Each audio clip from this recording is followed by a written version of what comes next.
Yes, guys, you know what time it is. It's your boy David at the Irish Hotspur, Ireland's #1 Spurs fan, bringing you the fan show after yesterday's absolutely brilliant win, against Man Bun FC, aka wannabe Tottenham Hotspur, aka Leeds United. Absolutely brilliant. We are still undefeated under Conte, which is absolutely brilliant. I do apologise there for the start. A few technical difficulties there.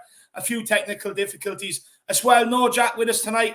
Jack is off for a night, much needed rest for Jack. I hope he's out there enjoying himself. I know he said he was going to tune in, but I hope he is out there enjoying himself. So it is just me today, so do bear with me. I am on my own. Of course, we do have some guests lined up as well. If you do want to come on and have your say, and you are a member, the link is up in the community section.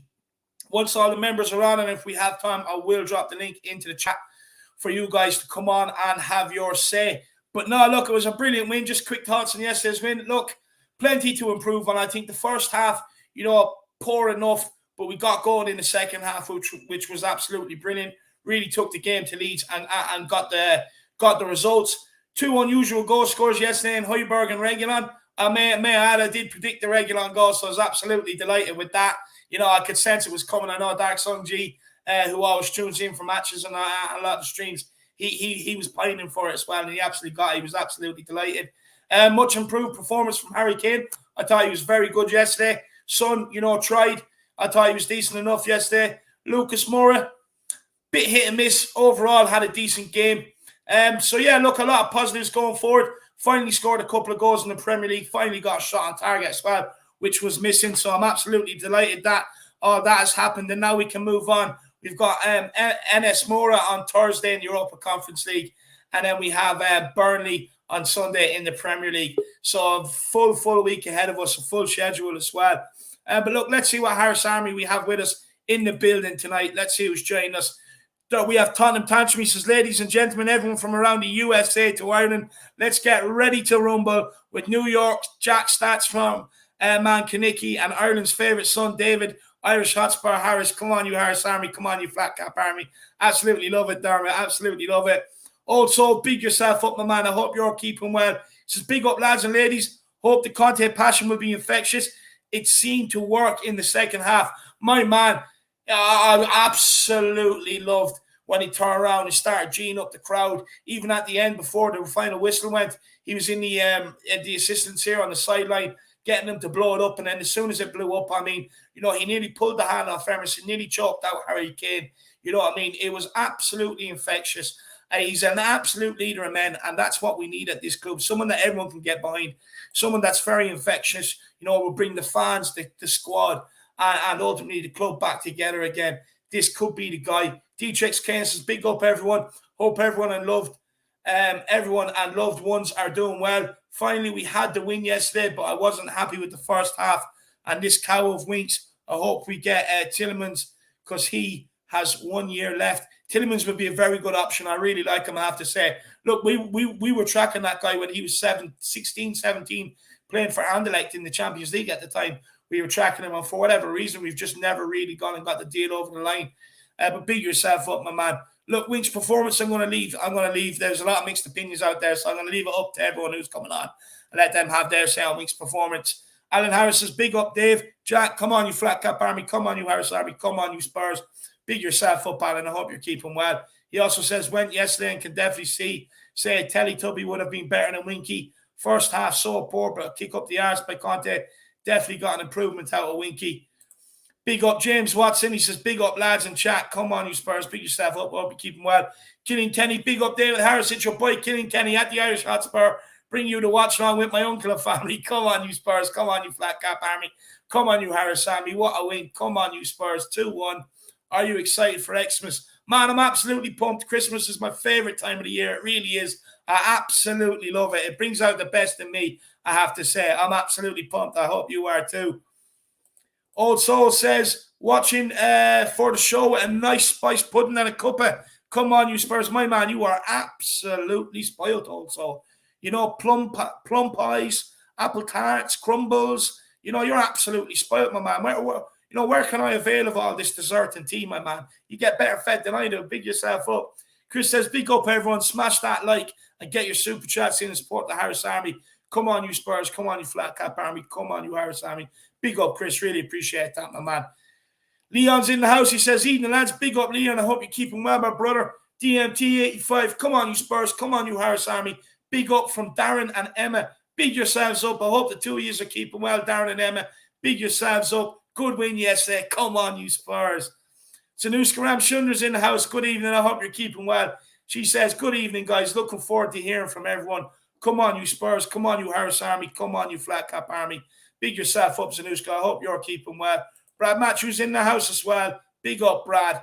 We also have William McKenzie. Big up, David and Jack. Being busy, but thanks for the content I get to watch after work. Come on, you Spurs. Come on, you Flat Cap Army.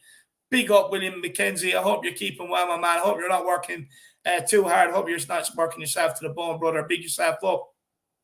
Dottie's in the building. It's good to see you in, David. Long time no see. Hello, Jack and Dave. I'm the Harris Army. Been away in Korea, but I'm back. Can't get enough of Conte and can't wait for the next game. My man, I hope you enjoyed yourself over there. I really do. And look, we all can't get enough of Conte. Honestly, I think I have a man crush on the guy. He gives me such morning wood every time I hear him speak. I absolutely love it. Big yourself up, Dottie. I hope you're keeping well. Terry Wright is in the building. He says, big up. Big Irish. Big yourself up, Terry Wright. I hope you're keeping well, my man. RVJAT07 says, we're getting Pochettino. No, look, you're getting a good manager, my man. You are getting a very, very good manager. I can't say I'm big good that he's going there, but look, it is what he is. He'll be back at Tottenham someday, I'm sure of it. David Raybold says, come on, you Spurs. Great win. Poor first half, but second half was class. Big up, David. I hope you're keeping well, man. Tim Man 007's in the building. Big up, Dave, my man. Striker first. Stinker first half, but better second half. Come on, you Spurs. Seems to be the general consensus, Tin Man, so it does. Seems to be the general consensus, and don't worry, Chris will be coming on as well. Tin Man, I know you and him have a bit of a bromance. Ribsy85 says, Lucas' second half was decent. Yeah, big yourself up, Ribsy. Hope you're keeping well. Noah Jorgens telling everyone to like and subscribe. Big up, Noah. You tell him, my man. You tell him. Aaron Dove also says hello. Big up, Aaron. I hope you're keeping well, brother. Hope you are keeping well. Sue, the Ronaldo celebration. Absolutely love it. Big yourself up. Mark Cousins, those shots on target was enough for me. Yeah, it's definitely an improvement, my man. Definitely an improvement. Absolutely delighted with them. Daniel Anderson, Weather also says, evening, Dave. Evening, my man. I hope you're keeping well, Daniel. Big yourself up. Winky is in the building. Says, I was so good yesterday. I keep me watching match of the day just to see how good I am. Oh, my man. Good banter. JC, Dave, boy, how you getting on in this bitter cold night here in Ireland? A big up to you. No, man, I'm absolutely loving it. I'm not going to lie. I do have the radiators on full blast. It is absolutely freezing, my man. But look, I've got some good radiators, good heat blasting out of them, so I'm all good, my man. I'm always all good. Hope you're keeping well, and I hope you're not too cold in this weather, my man. Toffee 20 is in the house. Come on, you Spurs. Big up. Big up. Who else have we got here? We've got Finesser7. Wagwan. Big up, my man. Big up. Big yourself up. I'm not really I really don't know what the rest of that says apart from big man, but big yourself up, lad. I hope you're keeping well. Daniel Field is in the house. Come on, you Spurs. My man, Daniel, I hope you're keeping well too. We also have William Kelly. My boy woke up just at the end of halftime. What I was watching in that first half was terrible, so I went to bed and woke up to the result. Just my luck. William, you should have stayed with it, my man. You should have stayed with it. It is your luck. You give up too easy, my man. You give up too easy. But no, look, we got the win, and hopefully Luke enjoyed it as well.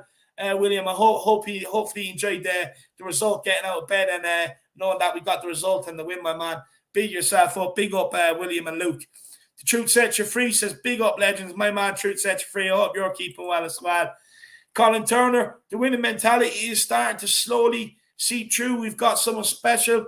Just hope Levy doesn't mess up. Good show. Great show as usual. Big up, my man, Colin Turner. Really, really appreciate that, brother. Really appreciate that. Yeah, look, winning feeling is starting to come back, but we are going to need help in the transfer market, and hopefully that happens. Pete from the lane, big up, David. What a win yesterday. I'm absolutely delighted, my man. I'm absolutely over the moon with it. What more do we want, lad? What more do we want? All I want now is just to see the points on the board, Timmy says, Conte, La Grande Passione Italiana. Hugs for everyone. I legit do not want to lose another match for the rest of 2021. Wins for the rest of the year and so forth. Big up, Timmy. I couldn't agree more, my man. It's a winners only section here today. Winners only section, my man. Big up, Timmy. Big up. We also have Lunatic in the house. Says, come on, you Spurs. Come on, you Spurs, my man. Absolutely loving life. But look, guys, that's it. That's all the Harris Army that's in the building. Feel free to come on and have your say. Like I said, the link is up in the community section for all channel members if you do want to come on and have your say. As well, make sure everybody you smash that like button. Make sure you smash that subscribe button. I am solo today, a bit jittery, bit nervous, so do bear with me. But guys, feel free to get in your super chats and help support me and Jack on the journey, help support the show. It really is a massive, massive help. Do not worry. I know it's Christmas time. I know it's an expensive time of the year. So do not worry. Just get your comments into the community section at the very least, and I will continue to get them up on screen.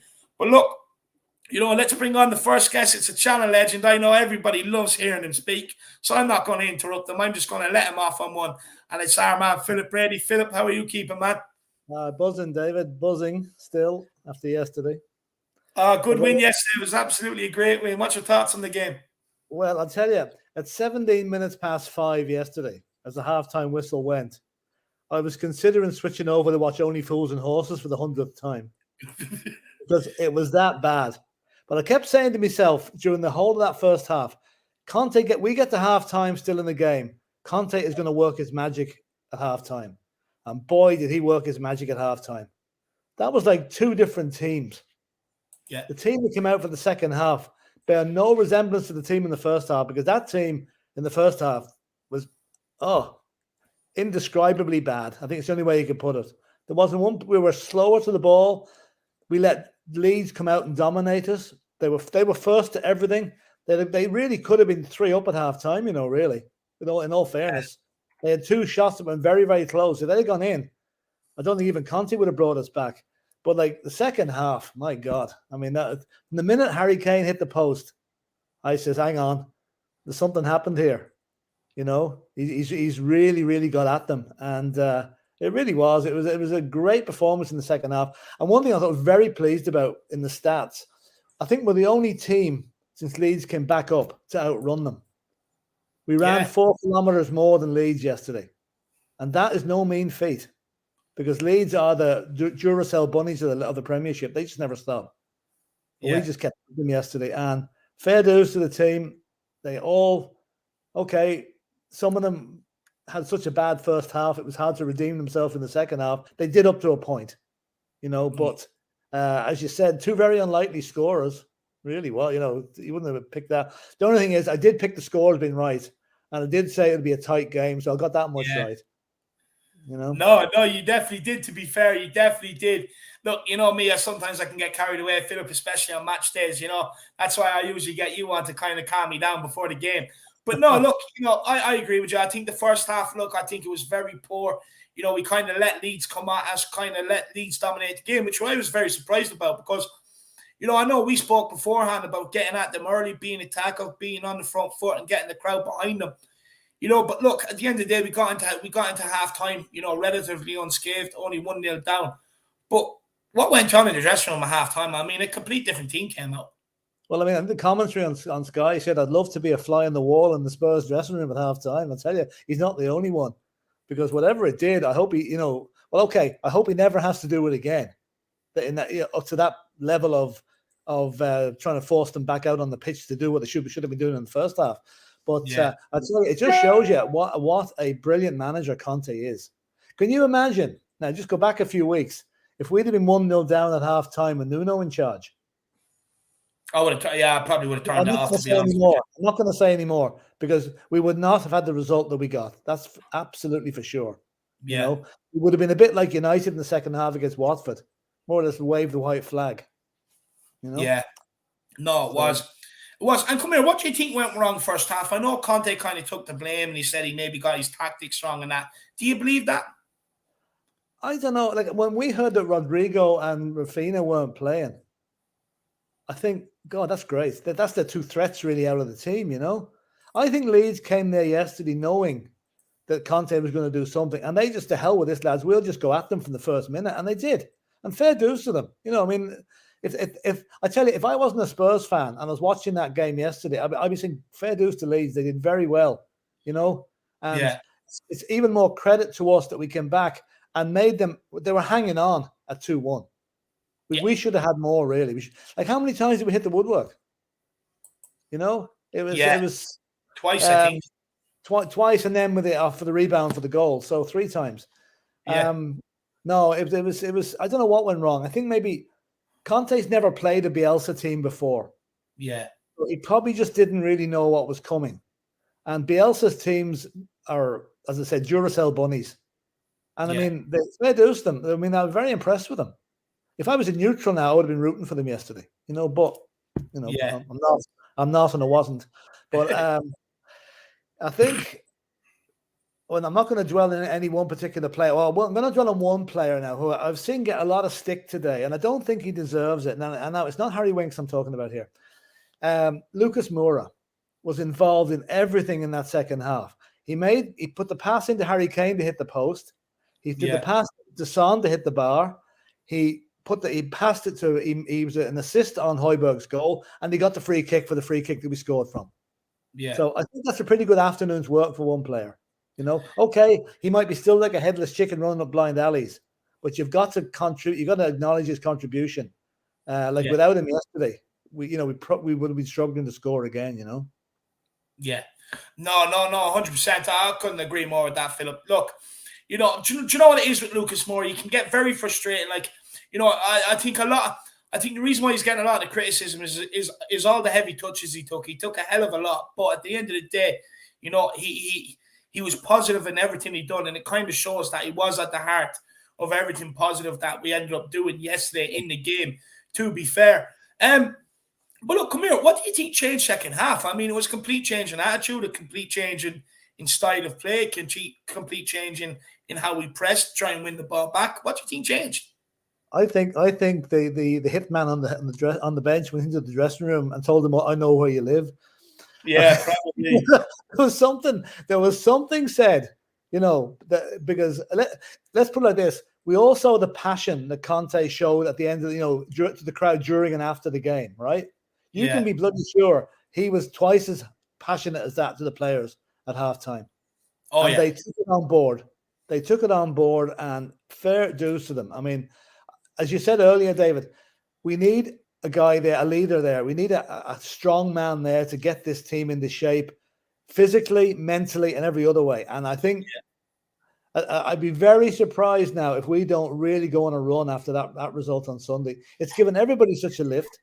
I mean, the fans were buzzing at the end. I believe there were still 5,000 or 6,000 people left in the stadium an hour after the match. Wow. They didn't want to go. Okay, maybe they were drinking Levy's expensive beer, but, they were still there. And I mean, if we'd have lost, there wouldn't be anybody left in the stadium at the end. If we'd have been 2-1 down, going into injury time, can you imagine the exodus out of that stadium? There wasn't one person left that game before the end yesterday. Okay, there's always a few, but you know what I mean? No big exodus of players, of fans. So, it was extremely good. And the 3 games or the 4 games that we've got coming up now, eminently winnable and winnable well, I hope. Yeah. Like, I know some of us thought we might go 3 or 4-0 yesterday. I never thought that was going to be on the cards, not against Leeds. But I'm more positive of the next 3 games we can go and improve our goal difference.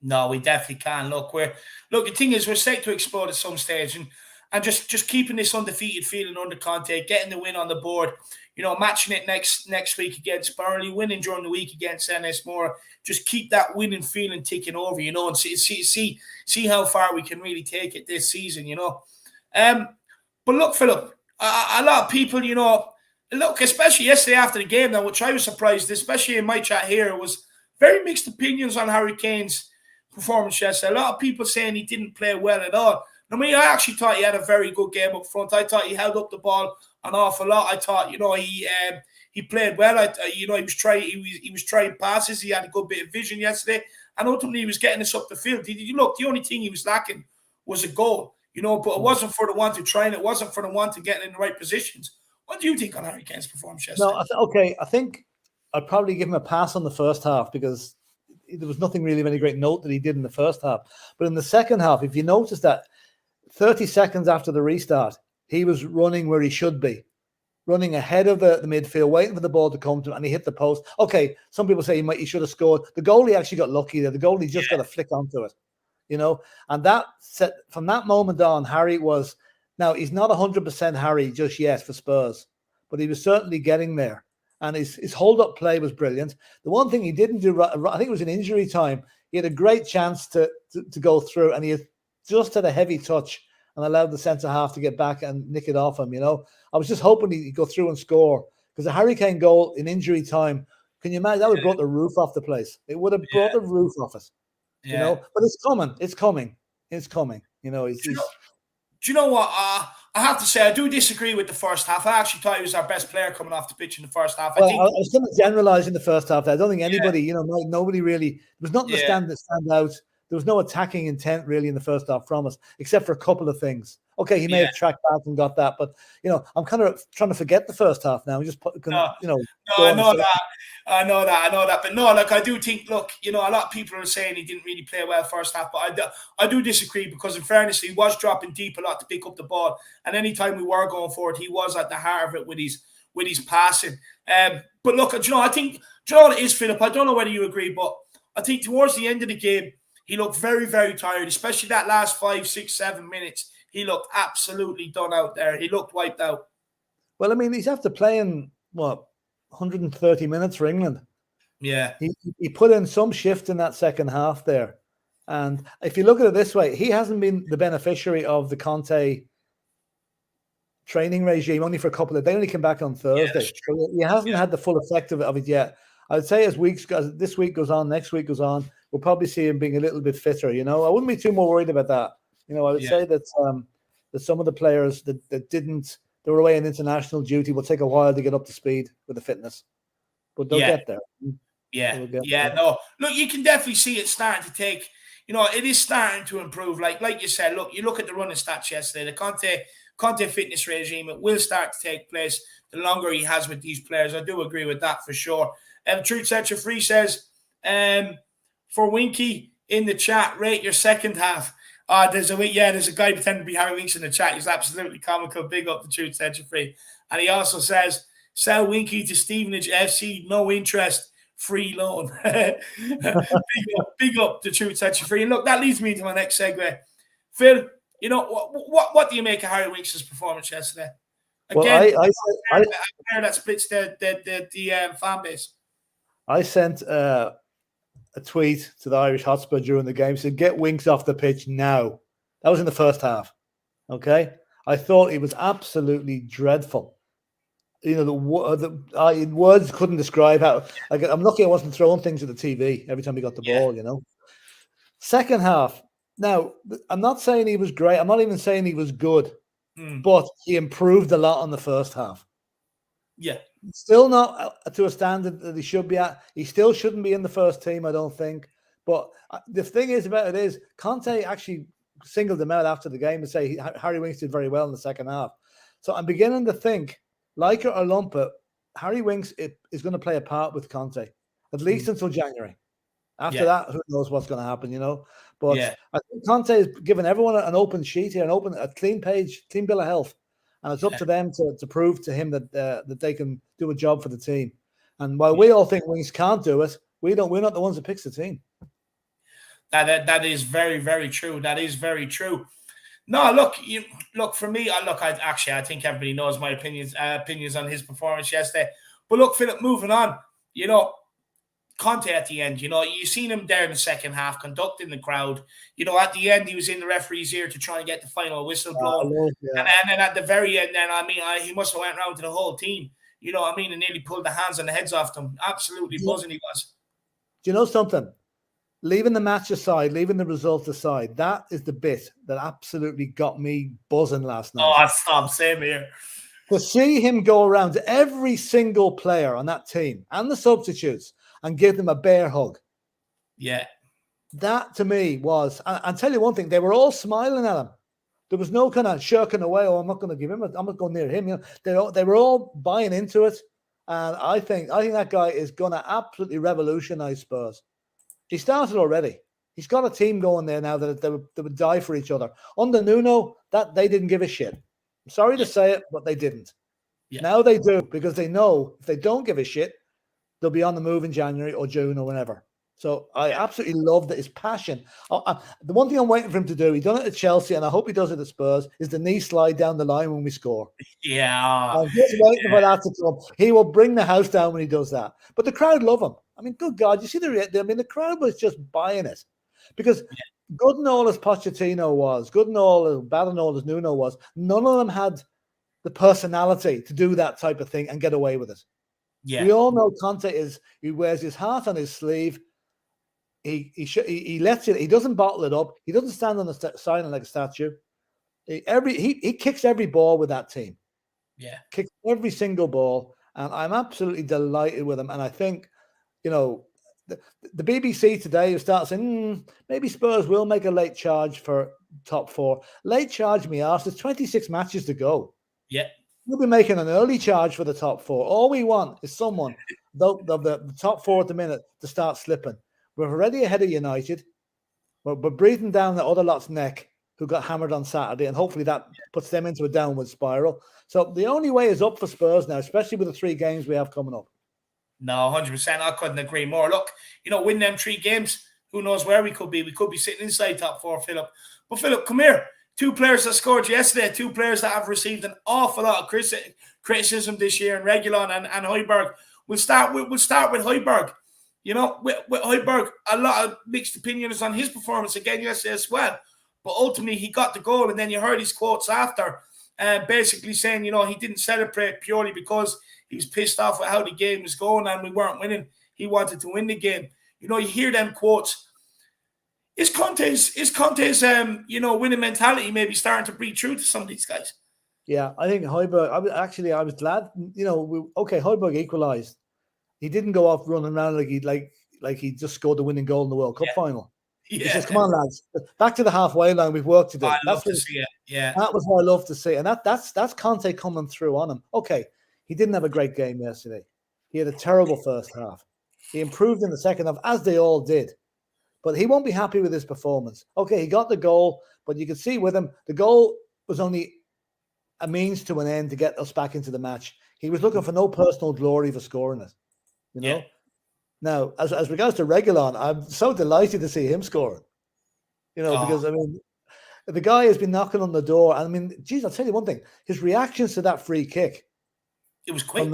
From the much maligned Eric Dyer, who I have to say, in all fairness, Eric Dyer had a good game yesterday. I couldn't fault him. I thought he was brilliant yesterday. I actually thought him and Davies. Look, maybe Davies could have reacted quicker on the second game on their goal, same as Reguilon. But I actually can't believe I'm saying this, but they actually had good games yesterday. Yeah. Actually, I'll give him a pass on that. That cross that the Leeds scored from, that was pretty much indefensible. Because if you'd have got a touch on it, it was an own goal. It was a brilliant cross. Give him credit for that. It was one of those you really hate. It's bending him in front of you. You can't do anything with it. Yeah. So I'll give him a pass on that. And Davis nearly scored himself in the second half. I couldn't believe it, especially that touch, Philip. That touch, man. Jesus Christ, where does that come from? Yeah. But it was great. But see, this is what's happening now. Players that we were giving out about and saying they're pure shit are now showing to be much improved under Conte. And Davis is one of them. Dyer, like a lumper. Now, I can see Eric Dyer being a regular in that team now because he's playing well. And why would you drop him? But Reguilon's goal, the reactions to that free kick, he was quicker than any of the forwards to get in there. Okay, he came in from a good angle. But it was my first reaction was, oh, geez, he's offside. But he wasn't. He was well onside. Way on. Well onside. And the reaction sliding across the thing. And, the players all patting him on the head. And that was brilliant. And then to come out after the match and say, I want the match ball. Yeah. What a hat-trick, No, but do you know what? I've been absolutely delighted with him, Phil, because do you know what? It's been coming. In fairness to the guy all season long, even towards the back end of last season, he's been creeping in the box, trying to get on the end of things, and the fact that he got his goal, it might also give him a bit more composure now in the final third, What that goal can do might settle him down a little bit more, especially when he gets a chance in front of goal or when he's up there with a chance to whip the ball across. It might just settle him down a little bit more. Yeah. Because at the end of the day, look, I know a lot of people give out about the guy, but, he creates some of the most. He's one of the players that created some of the most chances in our team. So we have to persist with this guy. We have to. But I was absolutely delighted for him, and I have to say, I was absolutely delighted for Højbjerg. I'll be honest with you. Look, I felt sorry for him in that midfield yesterday because look, I'm not blaming everything on Harry Winks, but it's seen no matter who plays in beside the guy, you always see a dip in their performance. They're always making up for two guys. So I'd probably give Højbjerg a bit of a pass. But I actually don't think he was as bad as people let on either. I think he was doing a lot of the defensive work on his own. And then, he was also trying to get forward as well. And he got the reward with his goal, to be fair. But I have to say, I loved it when he just picks the ball up and goes back and they want. Because you knew Tottenham meant business. You knew Tottenham meant business. Absolutely buzzing. But look, Philip, anything else you want to talk about, man? Well, we'll have Oliver Skip back next week anyway. Oliver Skip will be back instead of Winks. So that's okay. Winks might play. Do you think he will come in ahead of Winks, though? I think so. Yeah, I think so. I'd be very surprised if he didn't. But again, we don't know what way Conte's thinking. We really don't. If he sees something in Winks that we're not seeing, he'll keep him in there. But I honestly don't think that that Winks will play against Burnley. I hope not, because I think it'd be terrible kicking the teeth for Oliver Skip if he didn't get back into the side now. It'd be a big blow to his progression. And nothing else. It's I'm just so looking forward to Thursday night now. Buzzing. Really. Thursday. I have to admit it. Under Nuno, I dreaded watching the matches. I really did, because I just didn't know what to expect. Now I'm watching them, not knowing what to expect, but knowing it's going to be on the positive side. Yeah, the wheel are going to be on the up. And thank God I actually picked a good match to go to. I'm going over to the Norwich match, so hopefully see a few goals. When's that? 2 weeks time. 2 weeks time. Yeah. The last time I was I saw them at Wembley, but the last time I was at the Old White Hart Lane, we put 5 past Swansea. So I hope that's an omen now. We get another game like that, Do you know what? If you're there and we slap 5 by Norwich, I know it's because of you. You're bringing over the luck of the Irish. But look, Philip, another player I do want to touch on. Do you think Tanganga done his chances any good yesterday? Well, put it like this, I thought Sanchez did very well when he came on for him. I Tanganga was up and down game yesterday. I don't think he probably hasn't harmed his chances, but he certainly hasn't enhanced them. I think he's probably he's treading water a wee bit at the minute. I just thought he was a little bit off color yesterday. The whole time, even in the second half when we were doing well, he wasn't just at the races some of the time. But I thought Sanchez did very well when he came on. He's cutting out a few of those crosses. He seemed to be putting the Leeds player over the touchline about 3 times in a row there at one stage. The ball out of play. But no, it was like, again, I still rate Tanganga, and I think he's got a big future ahead of him. But this is what we want. We want the likes of Sanchez. We want Roldan. We want Dyer. We want them all competing for places. And we have the Argentinian beast to come back next week or the week after, hopefully. Romero. Hopefully. Hopefully he's back for. I hope he's back for Norwich. I'd love to see him in action. But I doubt he will be. But no. I mean, it's great to be going to a match when you be looking forward to it, not watching it through your hands, hoping the other crowd don't score too many. No, that is the truth. 100%. At least you can look forward to it going. At least you weren't like Joe Grimes, who went to the United game and was ultimately left completely deflated. Poor Joe. Should have held on one more week. He could have went and seen Conte in action, Exactly. But look, Philip, a couple of super chats here. You can help me get through to my man. Yeah. Truth Sets You Free says, Winky thinks he's right keen after that second half. Well, maybe he's got a future as a pundit in the commentary box. 100%. No, I don't think so. He's no Roy Keane. I adore Roy Keane. Absolutely adore him. Dark Song G says, I'm still happy about Pierre-Emile Højbjerg and Reguilon scoring. Oh yeah, absolutely. I mean, it's let's hope now it's the supporting act for the Harry Kane show in the next match. Yeah. To we get the real scorers coming back into play. Son and himself. No, 100%. But I swear, Philip, how nice is it? Like, we'll answer Dark Song G here with this as well. But how nice is it that other players are now starting to chip in when Kane and Son aren't scoring? Well, I mean, that's Højbjerg's 3rd goal of the season. He's 2 more than Kane. Did you ever think you'd hear that? It's great. The more players, the better. We want to be like Man City, get goals come from all over the pitch. And Mm. there's no reason why they can't, because, I mean, we've got 5 or 6 players there who are well capable of scoring. And let's hope now that Conte brings that out in them, you know? Really brings it out in them. And I'm just the one thing I'm a bit worried about here. I hope that Dane Scarlett doesn't get lost in the mix here. Yeah. I don't think he was on the bench yesterday. So, you know, it's kind of a bit of a worry that young fellas, he mightn't just be as good at bringing on young fellas as Nuno was, you know? But we'll see. Look, he might feature against Morag during the week. We'll wait and see. We'll wait and see. Yeah. Moondog says this is what Conte brings: passion, and you can't buy that. No. Well, Levy's paying for it big time, but we're not.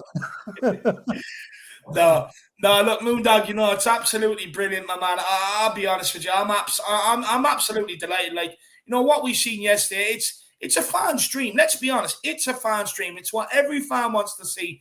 Like, when you see that your manager cares about what's going on the pitch, he cares about the atmosphere in the stadium to help get behind his team on the pitch. You know, eventually that's going to bring team and fans together. You've seen all the players jumping all over each other when they scored yesterday, Moondog. Conte's taken over, honestly. The Conte effect is well and truly here, my man. But big up Moondog, Truth Set You Free, and Dark Sun G for the support. Really, really do appreciate it, guys. Truth Set You Free says, Kane would rather kick it over the stadium than pass it to Tinky Winky on the break. I mean, Winky was in Antarctica and Kane said, no way, Tinky Winky. No, he's referring to at the very end, Philip, where, you know, Kane was on the breakaway. He had Wink bombing on the outside. He just completely ignored him and turned on the inside. Look, he should have played him, to be honest with you. Probably should have, but he probably realised the boy in Rosette was more dangerous than Leeds goalkeeper, you know? So, no. I think at that stage, a ball into Rosette would have done us because they would have ran down the clock, you know? But I'd say Conte was probably shouting at him to kick it to Rosette. Probably was. Look, do you see the way Conte was going up to the fourth official and going like that at the end to blow the final whistle? He's a lunatic. Absolutely love this guy. I have to say, I do love a raging lunatic. I do. But big up Truth Set You Free. Look, there's no way. Do you know what it was? He looked that way and she's like, you've been crap all game. You haven't given me any service. I'm not letting you away with this one, I'd say. I'd say that's what it was, Truth Set You Free. Jeremy, Dark Sun G with the super chat, with the big one. Big up, Dark Sun G, my man. Really appreciate the support, brother. He says, Pierre-Emile Højbjerg knows when to celebrate and when to rush back to the halfway line. Remember against Liverpool last season, Pierre-Emile Højbjerg scored his first goal for Spurs, but he wanted to rush back and wanted more. Pure fighter. Yeah, that's the one where Harry Winks went up to high-five him. And, you know, Højbjerg basically told him, go and get the ball and let's get back to halfway. That's what you want. That's what you want. Absolutely. Yeah. That's the fighting spirit we want. Okay, if he scores him a 5-0 up, he'll celebrate. But he won't score when we're 1-0 down and he's after equalising because he still knows there's a lot of work to be done and there's no point in wasting energy jumping up on top of each other. Different when Reguilon scored. That put us in the lead and there was a natural outburst of emotion because it was his first goal. But Højbjerg, put it like this, if Højbjerg had scored the second goal, I think it would have been sailed back to the halfway line, lads. Let's get another one. Probably. Do you know what? I probably agree with that. I do agree with that. Big up, Dark Sun G, my man. Really appreciate the support. Hope you like what Philip said. Let me know if you agree with Philip. If we did get the winning goal, would he be going running back, you know, telling us to get more goals? Let us know. Truth Set You Free is now calling him Eric Van Dyer. Yeah, look, why not? He's probably earned it, to be fair. Why not call him Eric Van Dyer? Truth Set You Free. Big yourself up. He cracks me up, this guy. He does. He really does. And then we have Ishan Khan. He was on last week. Absolutely brilliant as well, I have to say. He was on last week. Big up. He's a new channel member. Big yourself up, my man. And Philip Moondog is here again. He says, every time I saw Winky, he was man-marking the ref. Oh, he must have put the tackle in on the ref when Mariner fell over. It must have been Winks tackled him. That was funny as well. Calvin Phillips just went charging through the referee to try and get a Højbjerg. That was brilliant. But no, look, Moondog Winks, look, I'll be honest with you. Look, when they had the ball, I just counted them standing there marking open space. Just marking space. That's all he was doing. It was absolutely infuriating me. Honestly, I felt like just switching it off, especially when Leeds went 1-0 up. It was absolutely ridiculous. One thing I would say now, I don't often compliment referees. I think they're crap mostly. Andre Mariner had a very good game yesterday. He didn't get sucked in with that handball by Harry Kane in the second half. You know, he didn't even look at it too seriously, you know. But no, I must say he was good. Like a John Moss or a Mike Dean probably would have given it, you know. So no, I must say he was good. No, that's MS. That was Philip that predicted it correctly, my man. I'm not sure if Jack went 2-1. I think Jack might have went 2-1 too. No, I think Jack might have, yeah. I know Philip predicted it as well, but big up MS, big yourself up. Dark Song G also says, I think he would celebrate and rush back. Yeah, 100%, my man. I think he would too, brother. I do think he would too. Absolutely love it. And William Kelly, Phil, he says, if Levy and Enoch don't back Conte, the pitchforks will be out big time. Oh yeah, they'll be marching down Tottenham High Road with the fiery torches burned down the ground if they don't. Yeah, this is it. We keep saying it. This is last chance saloon for Levy. If he fucks this one up, there is no anybody that supports Levy at the minute is going to move over to the Levy outside side, because this is okay. He's done well to get Conte. It's up to him now to keep him happy, give him what he wants, and the rest will take care of itself. And Spurs will be winning trophies. No, 100%. I couldn't agree more. Absolutely love it. Absolutely love it. Well, look, Philip, you know, anything you want to say to the Irish Hotspur Army out there before I let you go? Just keep the faith, lads, because good times are coming. Absolutely love it. Come on, Phil. I'll see you very soon, my man. See you later, Dave. Best of luck, man. See ya. All the best. Brother. Absolutely brilliant, guys. Everybody in the chat, give Philip a lot of love. He's absolutely brilliant. He's a great guest.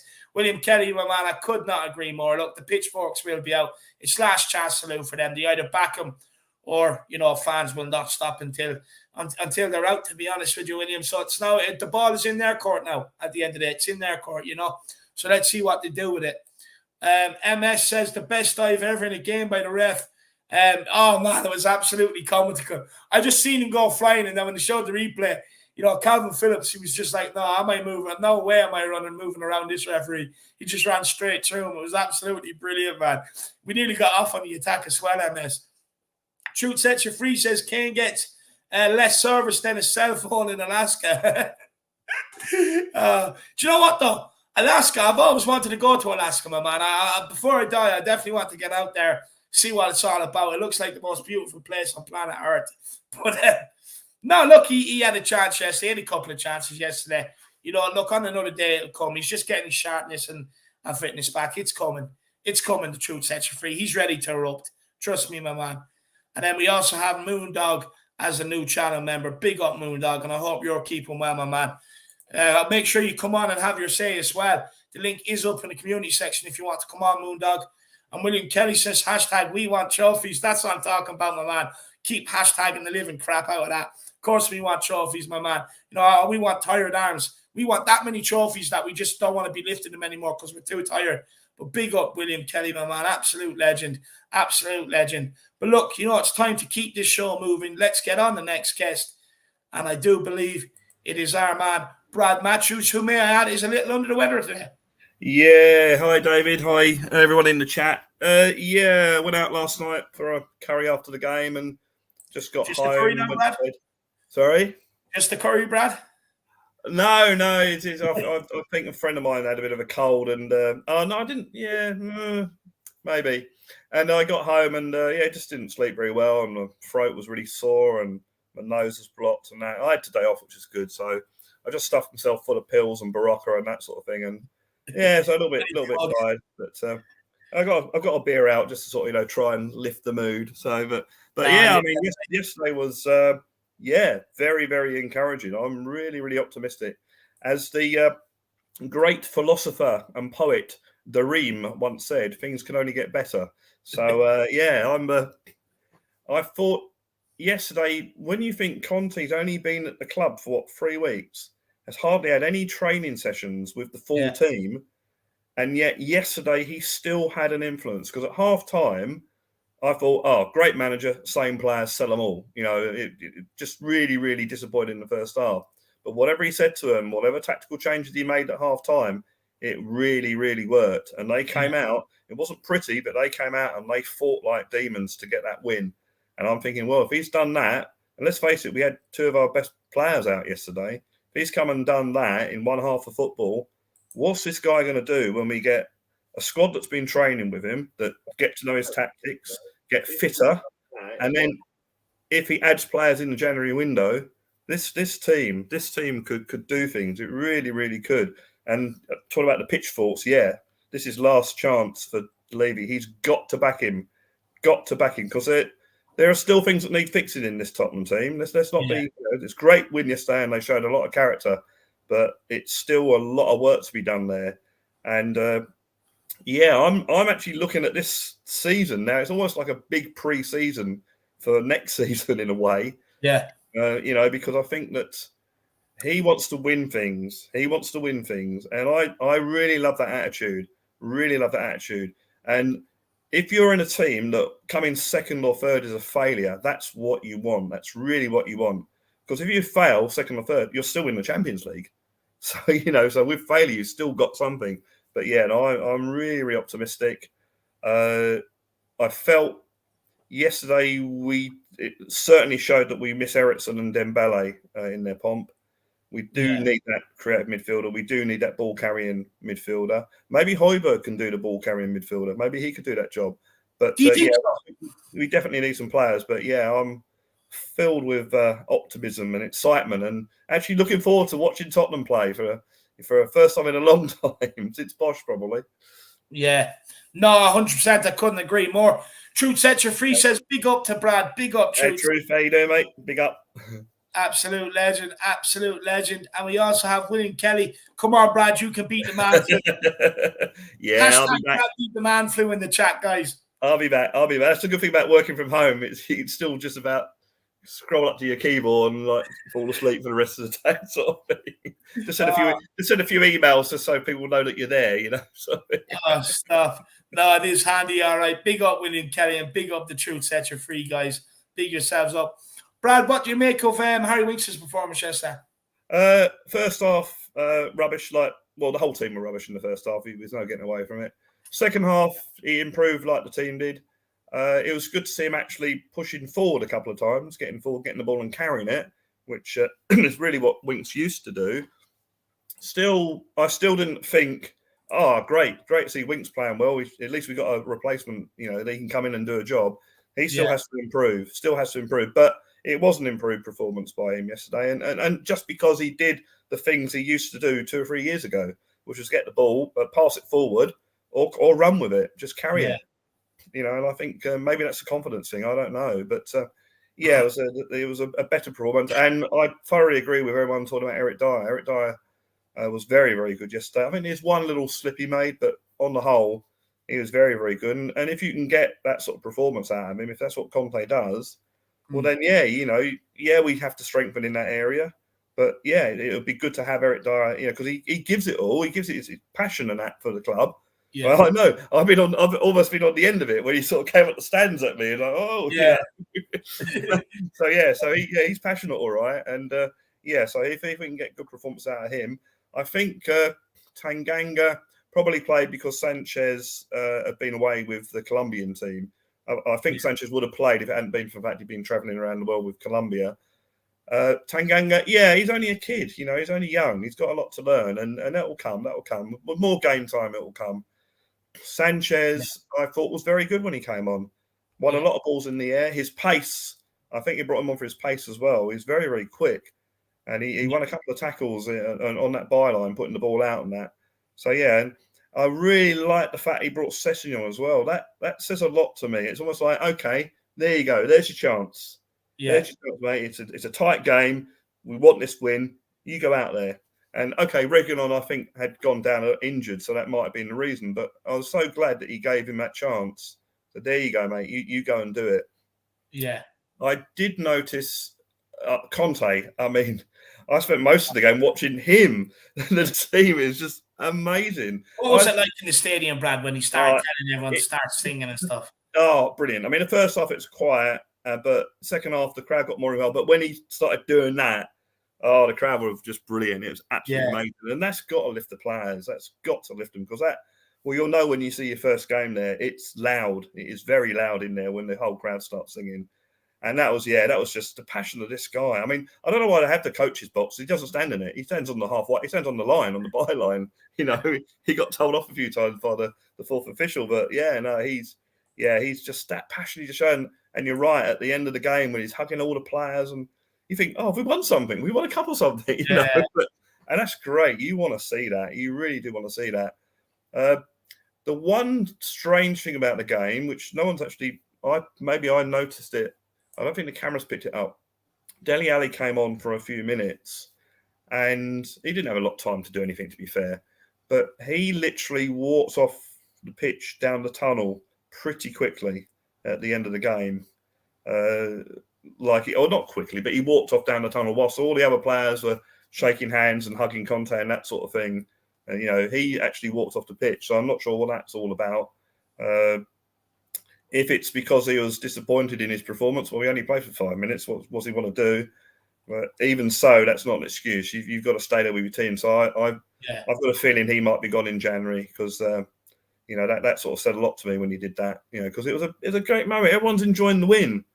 Yeah. And he sort of just walks off down the pitch. A lot have been said about Bergwijn and Doherty looking really glum. Yeah, but then that could be just one moment, just one shot, maybe. Who knows? You know, I don't want to read too much into that. Yeah.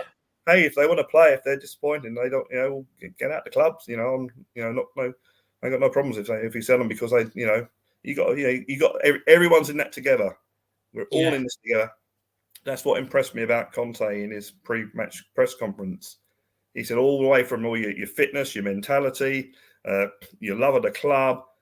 The pitch is the end product of all that, but there's all that build up that goes towards that end, and it's all these little teeny things that he does that goes to that end product.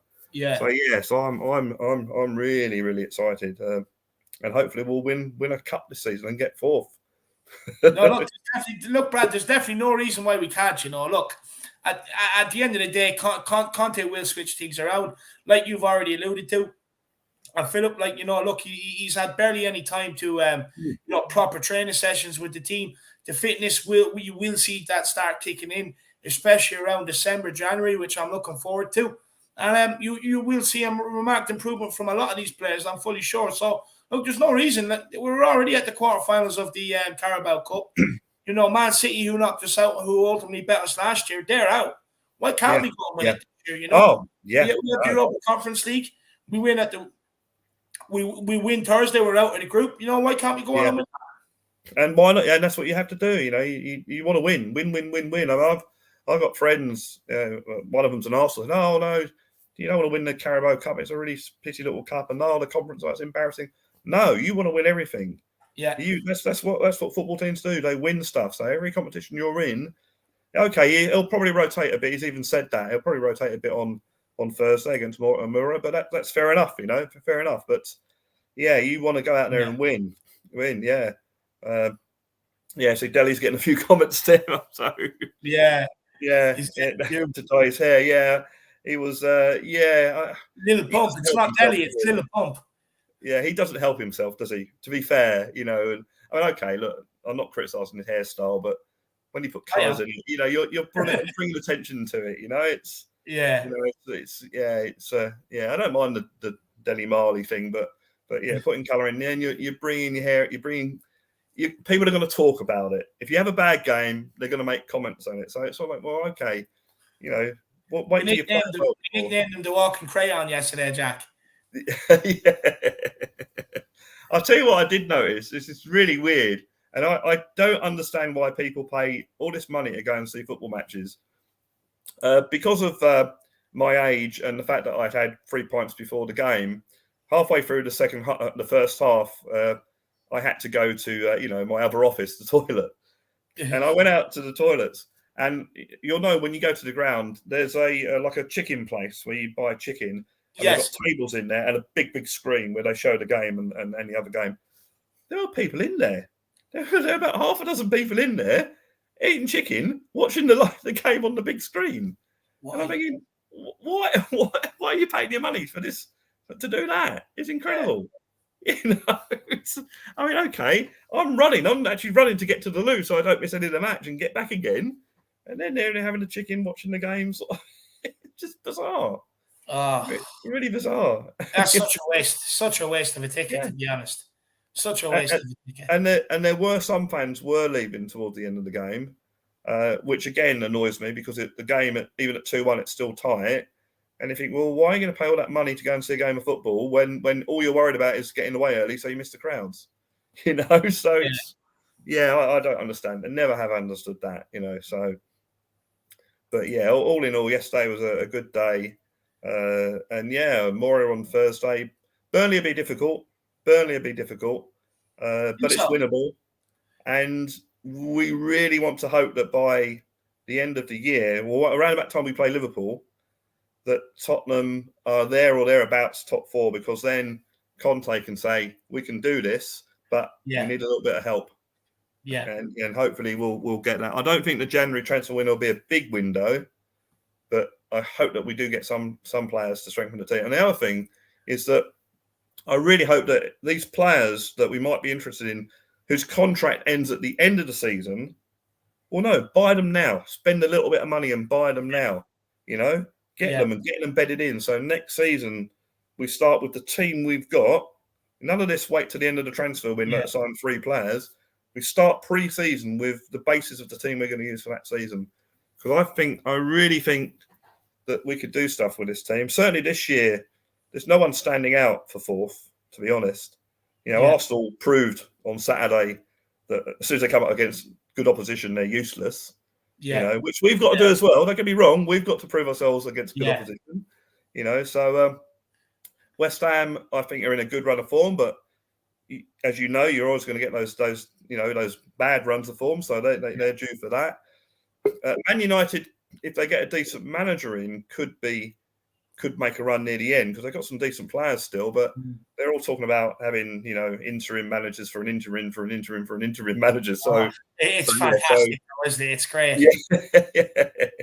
So that, you know, I don't see Man United as well. They're certainly a threat, but I think that we're certainly capable of getting that top spot, that 4th spot, which I would never have dreamed of saying at the start of the season. But when you've got one of the greatest managers in the world that's got a track record, you know, I mean, I'm not going to question his decisions at the moment, because it's like, well, he's won all these trophies. Why am I questioning him, sort of thing, you know? So yeah, it's looking really, really good. No, that it is. I can't wait, Brad. Honestly, you're getting me pumped up, my man. You're getting me absolutely hyped up. But look, Brad, anything else you want to discuss before I let you go, my man? Only that, the Mirror game's going to be interesting. I'm actually going to, I'm going to go incommunicado for that game, because I've actually got an appointment at 6:00. So the game kicks off at 5:45. So I'm going to record it, switch my mobile phone off, make sure the TV's on something like UK Gold. So when I switch the TV on to watch the recording, there's no sort of score underneath. Yeah. And then I'll watch the recording of it, sort of thing. And it's, I'm not going to have my phone on going buzz, buzz, buzz. My phone yesterday, during the whole second half, was just buzzing all the time, sort of thing. It's all them group chats, Brad. It's all. I know, yeah. Oh, yeah. It's If you go on it, it's like 85 group answers I've missed, sort of thing. You know? No, it's good. It's good. But look, Brad, thank you very much, my man. You know, I appreciate it. You look after yourself and get and everyone click, and I've got to get this right. It's there. Click the like button, subscribe, get your super chats in, help David's channel. It's because it's brilliant. It deserves all it's got. And I love the old fashioned football. There you go. Love the old fashioned football. That, I'm sad to say, was probably the sort of football I first had as a kid. So once the head of them bad boys. Hit them on the laces, you split your head open. Yeah. Credit to Old Soul. You know, he got these custom made for us, so it's absolutely brilliant. The graphics. So credit where credit's due.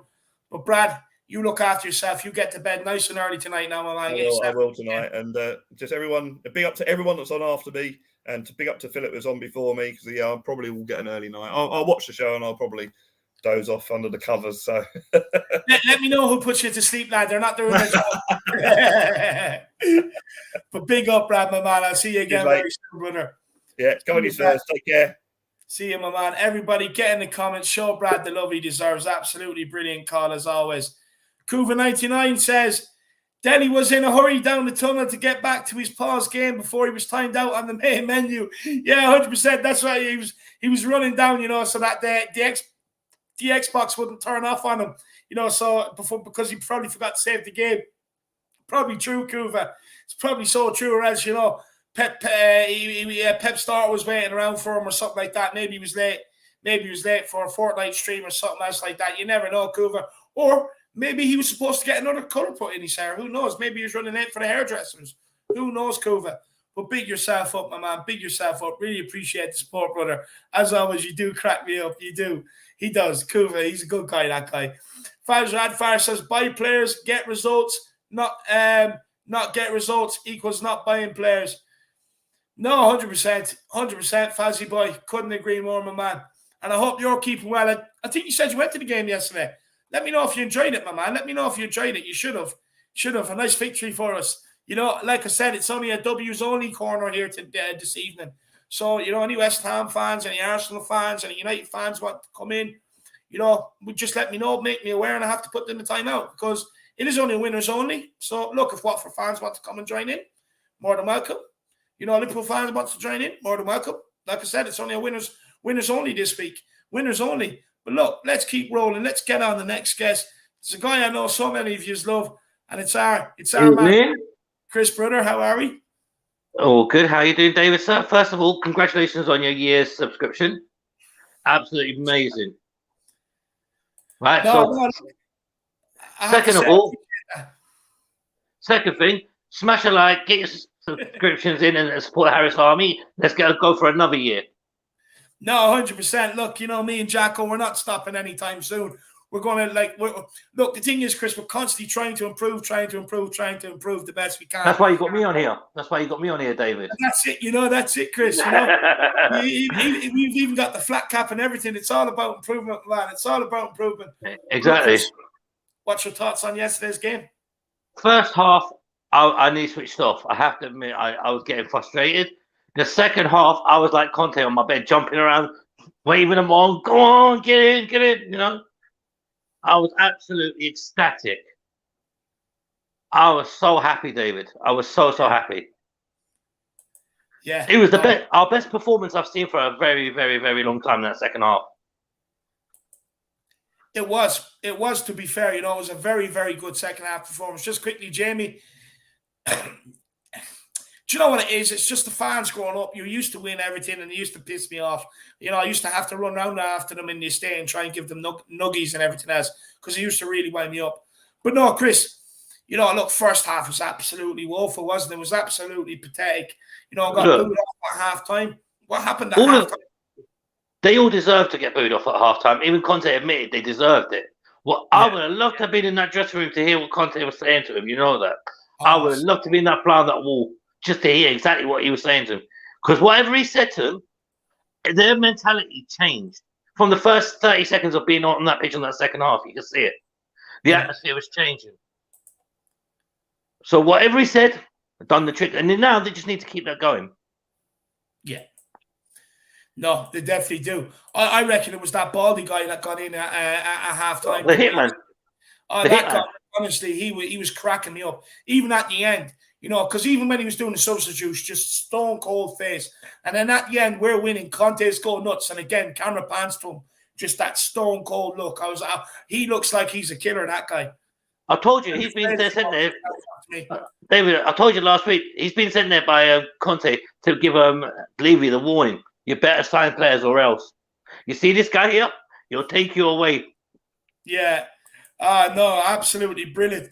Absolutely brilliant. But Chris, let's talk about that second half. How satisfied were you in the second half? Everybody kind of up their performance. Well, most. Do you know what, David? First of all, I actually need to say something to you. Actually, did I actually see you pay a compliment to Ben Davies yesterday? No, I did. I thought you had a decent game yesterday. Do your homework, David. I'm allowed to speak about Ben Davies, Chris. you failed to put him in your team. That was the problem. Or no, sorry, you put him in your team. I never selected him. Once he's selected, if he has a good game, I can praise him, but you'll never ever hear me select him. But do you know what, David? I have to say, he actually impressed me yesterday. He was I couldn't. Him and Dyer, the two players I slate the most, actually played really, really well yesterday. Dyer and Davis. Yeah. Winks, I'll tell you still, I do not want to see him in a Spurs shirt. He is not good enough. Okay, he made that slight little improvement in the second half, but still, that first half, he was chasing himself. Yeah. It was like he's chasing his tail. I just didn't understand what his position was. Because he wasn't benefiting Højbjerg. He wasn't benefiting the forwards. He wasn't benefiting none of them. Yeah. So I just didn't understand I didn't understand him. I didn't understand what his role was in that team. I couldn't tell you, Chris. Look, for me, he was just marking space all game. All game, Yeah. look, he was marking space. But you know what, Chris? Yeah, he had a good run in the second half on the 86th minute. You know, then he was busting his balls to get up and alongside and help support Harry Kane. And I even That's why said, Harry Kane skied it.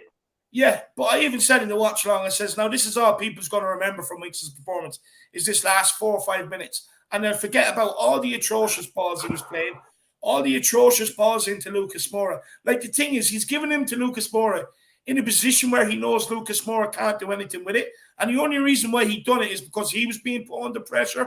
But as well, he wants to, he's a stat pattern.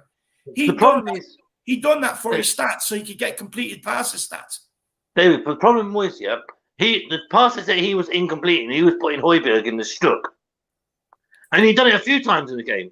Yeah. Okay, Højbjerg in the first half, I thought he was awful. Like most of them, they were awful the first half. From Højbjerg to Skip to Winks to some was a bit quiet in the first half. Lucas was a bit all over the place like a headless chicken. Emerson was a bit all over the place. Yeah. But the second half, all of them improved. All of them did. I can't say Højbjerg improved tenfold in the second half. He came out a different machine. Yeah. And you've got to give him his commitment. You've got to give him that. Because you could see here his reaction when Conte was up in the fans. Højbjerg and someone saying, going, come on, lift us more. We need it. Yeah. We want to hear it from you. Yeah. Do you know what? I actually thought Højbjerg had a decent enough game yesterday. Look, the first half, he was hit and miss. Yeah, he was hit and miss the first half, but the thing is, defensively, you know, he was making up for two people's work as well. Exactly. You know, see, this is the thing. Winks was put in the team to go and take the balls off the defenders and get us playing through the midfield up to the front men. But he didn't do it. It wasn't happening. It wasn't happening. See, what was happening is Højbjerg was told when Winks gets the board, push on a little. You're the midfielder that's allowed to push on. But he couldn't. You know, Winks couldn't find him. You know, Winks at times, you know, he couldn't find out balls. He was just giving away sloppy passes and stuff like that. Yeah. And then in the second half, but like the thing is, hear me out, Chris. I've seen Højbjerg over the left-hand side, over the right-hand side. Now, if Winks is taking one side of the midfield, why is Højbjerg over there doing the job for him? Exactly. See, this is why I'm saying I was confused what Winks' actual position was, what his role in the team was. Because for me, in the first half, he was like a ghost. You didn't see exactly what he was supposed to be doing. Yeah. To be honest with you, if I'm looking forward to seeing Skip back in that role, because at least Skip and Højbjerg have that they've got that energy with each other, so they know exactly where each other is at all times. Problem is, whoever plays with Winks, whether it's Tanguy or Højbjerg or Skip, there's no connection with them. There's no connection at all. But if it's Højbjerg and Skip, or Højbjerg and Tanguy, there's some sort of connection. Even there was a couple of times there yesterday. Like there was one where Leeds were coming in onto the edge of our area. Winks could see one of their players in front of him, just standing there waiting to receive the ball. Now, do you think he made an effort to get in front of him to close down the pass, block off the pass? No, not at all. He let him get it. He let him get it and then get a shot off. It was a few times. In the second half, there was another one. I mean, Winks is just standing there in midfield, just standing there. Calvin Phillips drifts across him. Now, Calvin Phillips was going to pick up that ball. Did Winks follow him? No, he didn't. No. He let him go and pick up that ball. If that was Ollie Skip would have been up his hole, turning over that ball. Now, we have to bear in mind, this is also a guy who's been begging for opportunities. He spoke out against every manager we've had and crying about not getting opportunities. Has the guy took his opportunity to get in? No, I don't think he has, David. No, I don't think he has. Because if he was busting his nut to get into those positions, to clear the ball and prove that he was worthy to be in the team, then I would say yeah. But he hasn't done it. He didn't do it yesterday. From what I saw yesterday, he didn't do it. For me, it was not good enough. And do you know what? Man. I'm genuinely confused where some fans are coming out saying, "Oh, Winks had a good game. He wasn't that bad," or they're excusing him. They're like, "Oh, well, Okay, it wasn't that bad, but it wasn't that great either." But it's even excusing him where it's like, "Oh, he wasn't that bad. Everyone was bad in the first half," and it's kind of like, this is he a was guy worse. that's begging for opportunity. This is a guy that's been given an opportunity and should be doing everything to take it and get into the team. He has more to prove than everybody else. I don't get where the praise comes from, because for me, I watched him all game. He done absolutely jack shit. Well, dude, if that's the case, he wants to prove himself. He should have been excelling himself more than those players in the first half that were playing in the first time, showing them and saying, "Listen, this is how we should be playing." But he was not better than any of the rest of them in that first half. For me, if we sell him in January, I won't be too bothered. I'll be quite happy. I'll throw a party. I'll be honest with you. Look, we have to cut the crap, right? Giving Winks another chance, saying, "Oh, I was okay," he did this, that, and the other. This is a guy that's cost us many games, many managers, along with a few others. And at the end of the day, just got to cut the crap with him. He's not good enough. But keeping this guy, it's only going to keep bringing Tottenham down. Okay, it's not good enough for me. After the performance I saw yesterday in the second half, I don't care what they say. They need to put a performance like that in, week out. No excuses. Yeah. Show that passion they showed yesterday, because that was the most passion I've seen those Tottenham players play for about 3 years. Yeah, and that's something. In about 3 years, we've not seen passion like that. Yeah, willing to win at all costs, throwing themselves at the ball. Yeah. The second half, Kane running in deep, the passes he was playing, immense. Reggie, Emerson, them two yesterday. Okay, Emerson for their goal, bit sloppy, but they were all sloppy in the first half. But the second half, he didn't put a foot wrong. He put some killer tackles on Harrison in that second half. You see, we nearly took Calvin Phillips' head off his shoulders at one stage. Yeah. Harry Kane with the high boot. That was just quality. I was like, "Go on, Harry, get in there." And Harry Kane actually arguing with the referee saying, What did I do wrong? What did I do?" No. That's Harry Kane I love to see. The one who's argumentative, wanting to fight. Not how he's been for the last few months, where he's just been lackadaisical, just jogging along. Yesterday, he was back to what he does best. Hurrying the players, hassling. He didn't score yesterday. He had 3 players around him all the time. He had Calvin Phillips on his back, Llorente on his back, and Harrison all on him, every single time he had the ball. 3 players around him. And he was getting fouled left, right, and centre. And that's why you see him argue with the ref, saying, "How many times are you going to actually give a foul without getting a booking?" Yeah. That's what we want to see from Harry Kane. Son played all right, but my guy yesterday, man of the match, was Reguilon. Reguilon was a man of the match for me yesterday. Absolute blinding game. Running. And you know what? It was his comments at the end made me die. It was, "I am so tired. I'm dead. This week's been horrible." Yeah. And I was just like, you know what? Get used to it, man. Because this is what it's going to be like week in and week out. And if you can't handle it, I can see Conte. If you can't handle my training, there's the door. Go. We don't need you. I want players who are running for the team. And we were sprinting more than Leeds did. And that says something. Yeah. No, I couldn't agree more. But look, Chris, hold on to the idea of passion there for a minute. I just want to, you can help me get through some of these super chats, my man. Truth Sets You Free says, "Chris is brilliant, man, and a great character." Thank you, Truth Sets You Free, man. Brilliant guy. Absolute gentleman. Thank you very much for the super chat, man, and keep them coming. No, 100%. Big up, Truth Sets You Free. He says, "Jack Kanicki needs number 24 Lynch Seahawks kit, the beast." No, look, 100%. Jack's in the chat, so I'm sure he's sitting here watching. I'm sure. Big up, Jack. I'm sure he's off looking how much it is now. My man, Truth Sets You Free, but he definitely do. Big yourself up. Truth Sets You Free also says, Chris, Tinky Winky is in the chat tonight. I know. I saw him. I did try to tell him that he was not good enough, but he just thinks he needs a statue. But yeah, well, what can I say? He loves the banter as well, that guy. He loves it, to be fair. Paul Markey, Chris says, "Højbjerg and Skip together is too negative. That's why we need to bring in a midfielder or 2 in January. Wally Winks is only a water boy." difficult because I understand where Paul Markey is coming from, because when you've got two defensive midfielders, it's hard to set the attacks up. So yes and no on that. But they are the only two options you've got unless you play Tanguy. And at the moment, you can't see Conte starting him because of after what Conte's comments were on Friday about Tanguy needed to work harder. So it's difficult. Yeah, ideally we do need to bring a cam in, but with Conte's tactics, we know he doesn't generally play with a cam anyway. Yeah. See, yeah, the ideal scenario would be is like, you know, Skip and Højbjerg would be there rotating between each other, and you would have another ball playing midfielder in beside whoever gets picked, Højbjerg and Skip. I do agree with you, my man. It is a bit negative, but at the same time, he has to persist with it because, look, you can put in the Celso, you can put in Ndombele, you can put in Ali, Fed up on the Celso. Winks. At the end of the day, you're not going to see much better. It's whoever wants to perform on the day. So for me, I think the reason why he keeps persisting with these guys is because he knows what he's going to get week in, week out. Same with every manager that's been here since these two have been here. They know what they're going to get week in, week out. They're reliable.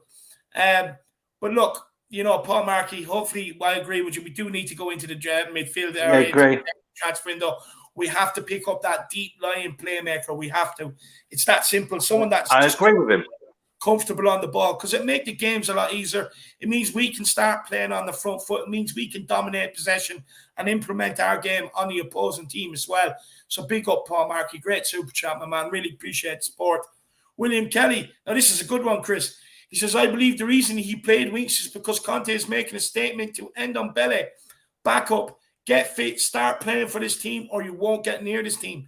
Do you think William Kelly has a point here? I think he does. I think he's got a valid point. After hearing Conte's comments in the pre-match press conference on Tanguy saying that he needs to work more for the team, I think that said it all in that one statement. So putting Winks ahead of Tanguy must have hurt Tanguy a lot for him to. Now he needs to up his game. I am sick of Gio Lo Celso, and this guy, too much injuries for me. We just need to get a shot of him all the time. Goes into international duty, comes back injured. There's not a time he's come back from international duty not injured. Yeah. But Tanguy needs to understand now, if players like Winks are getting in front of him, there's an issue. Yeah. And do you think Tanguy will take this hint? Work hard, get into the team? Because with Conte's words, it was constantly referring to the team, doing what the team needs you to do. Yeah, I think so. I think he's going to realise either he plays in the way that Conte wants, or he's got no future. And he will end up getting sold, and it will end up costing Daniel Levy money. But it's on Tanguy's shoulders now to buck up his ideas and get himself going, and show Conte that he wants to be in that part of that team, part of the success.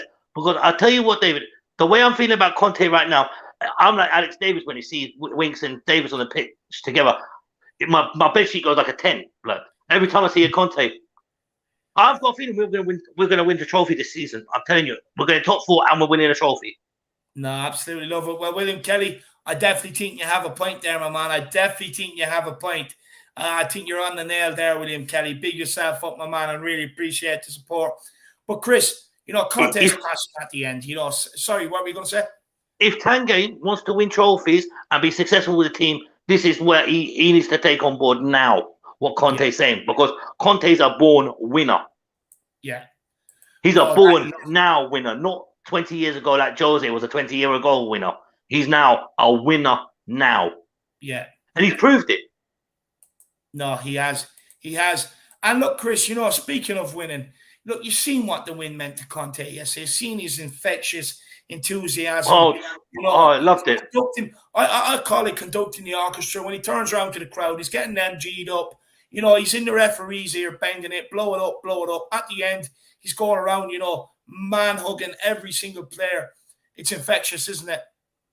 Come off it, David. Oh, he had me G'd up, man. I was jumping around my bedroom. Yeah. Come on! You know, he had me going as well. Conte's infectious. He's got that infectious way of making everybody want it. And this is the thing. This is what he's doing with the players. He's making them all want it bad. Yeah. And you can see Kane's starting now to get his spring back in his step. Because he wants his back just as much as Conte does. Yes. Big up, lazy mate. No, big up. Yeah, exactly, Nick. My man, I hope you are keeping well. Too kind. He set me over. He set me up with a new camera and a stand and everything else as well. You know, taking this setup to the next level. I hopefully I look just as good as Jack, Nick. Big up, Nick, man. Lovely guy. Lovely guy. He is a good guy. He is a good guy. I better shout out to my man Tin Man 007 as well. Big up Tin Man 007. I know you're watching. Big up Tim, man. Definitely. And look, Chris, you can help me with this one as well. Dark Sun G, how good does it feel to see a plan B for once? We haven't seen plan B in a long time. This is the power of the Don Conte. Hope to see Emerson Royale score soon. Do you know what? Yep.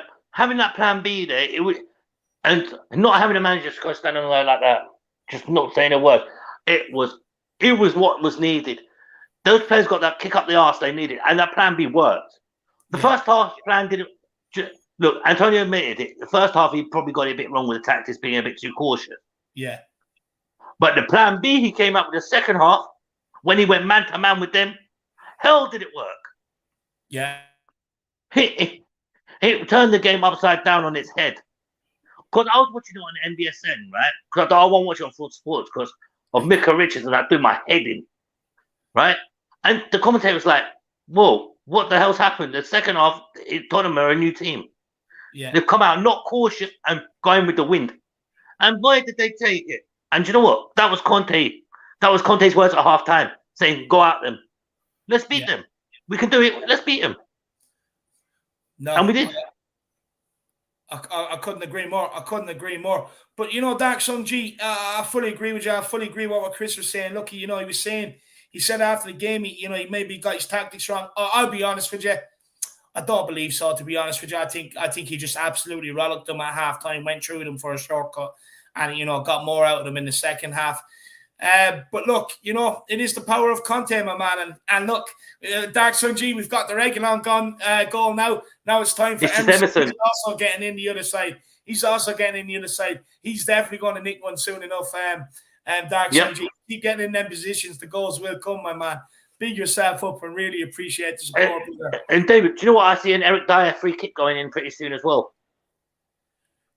Do you know what? How shocked were you to see us get a free kick over the wall? I know barely, but over the wall. Do you know what? Actually, you know, we scored off at the end of the day. Eric Dyer, do you know what? Eric Dyer, if you see him in the training videos, he's pretty spot on with his free kicks, though. Yeah. He's actually pretty good on his free kicks.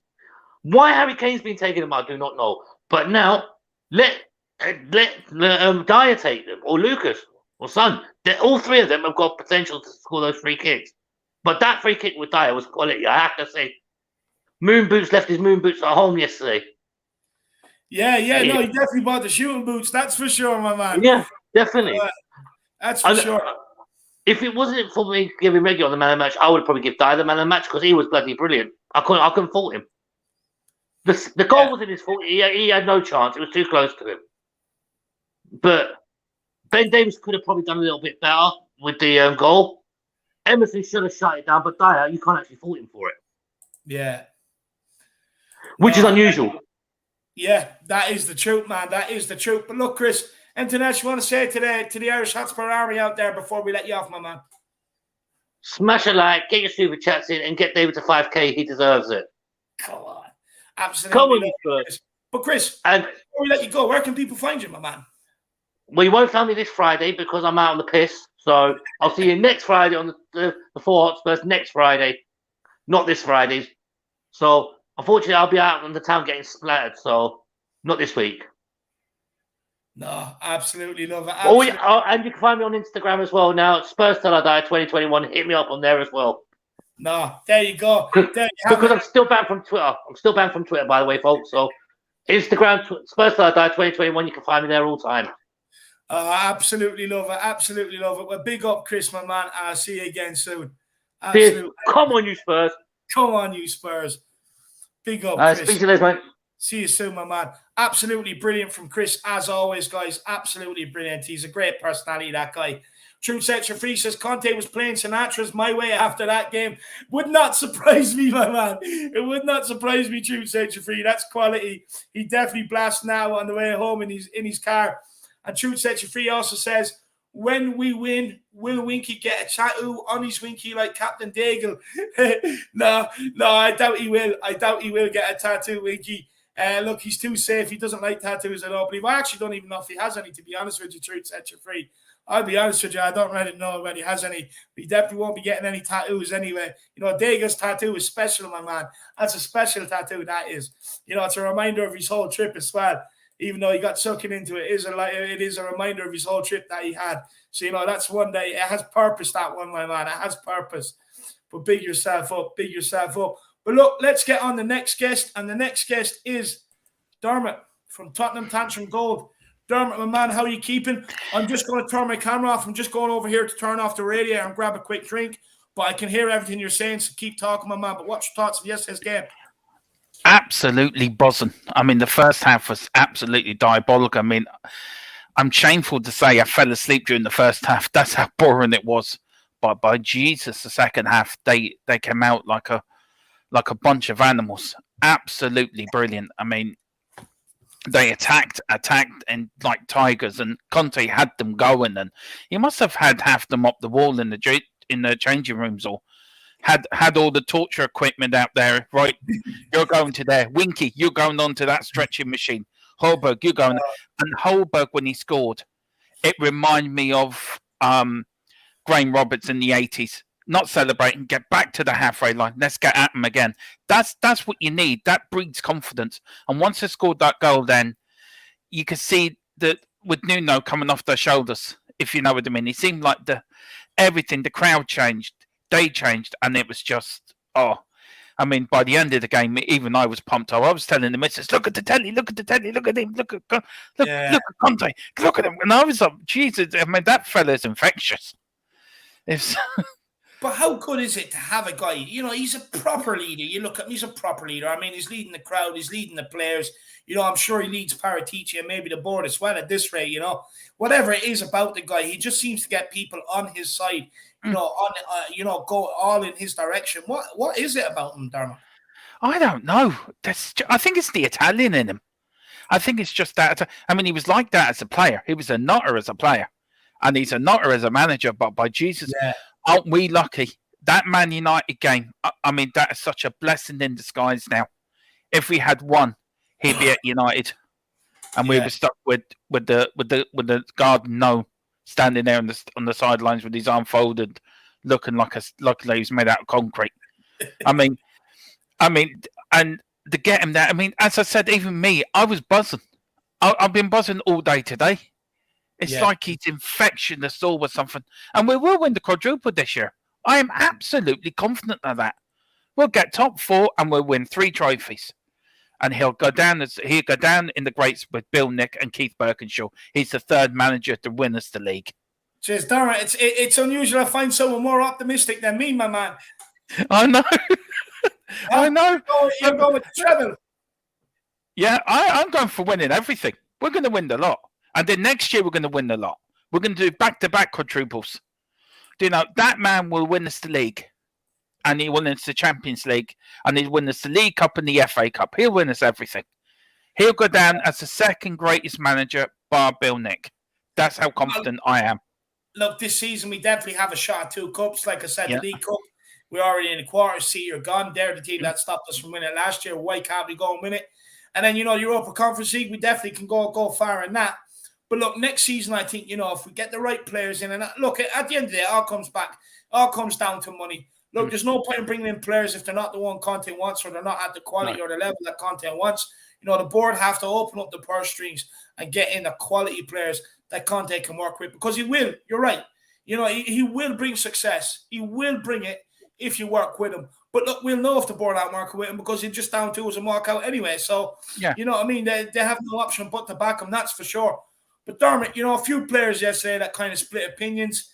The first one is Harry Winks. What's your thought on his performance yesterday? Harry Winks, please don't ever let him near the team again. If he tries to, just you know, give him a sleeping tablet and put something in his water and make him fall asleep in the changing rooms, or just pretend to forget him. Say, "Oh, we forgot to knock you up." He was awful. He reminded me of a chicken running away from Bernard Matthews, ready for Christmas. That's what you reminded me of yesterday. Like, you're not getting me. I'm not getting on your table. Harry Kane. I thought Harry had a good game, to be fair. Yeah. I thought he tried the first half and the second half, but Harry winks. Oh, Lord Jesus. That man gives me nightmares. He's useless. And what about his partner in crime in the middle, Højbjerg? Again, another player that kind of splits the opinions a little bit yesterday. I thought he had a good game. Second half. First half, if you're playing with Winks, you're going to look bad anyway, because Winks will make anyone look bad. But I thought Højbjerg played brilliant. At second half, he drove that team. Yeah. He should be captain. Højbjerg should be the captain of that side, because he drove them forward. But I think second half, he brilliant. Reggie, that's my man of the match. Yeah, and look, he was awarded it as well, I believe, on the official Twitter page and that yesterday as well. I checked it and that. Deserved, do you think? Yeah, I'm so happy he got his goal. Nobody deserved that first goal than him. And he was so quick for the free kick as well. Yeah. It was as quick and Dyer. That's a striker's reaction, how quick he was, getting on the end of the free kick. And Dyer, where did that come from?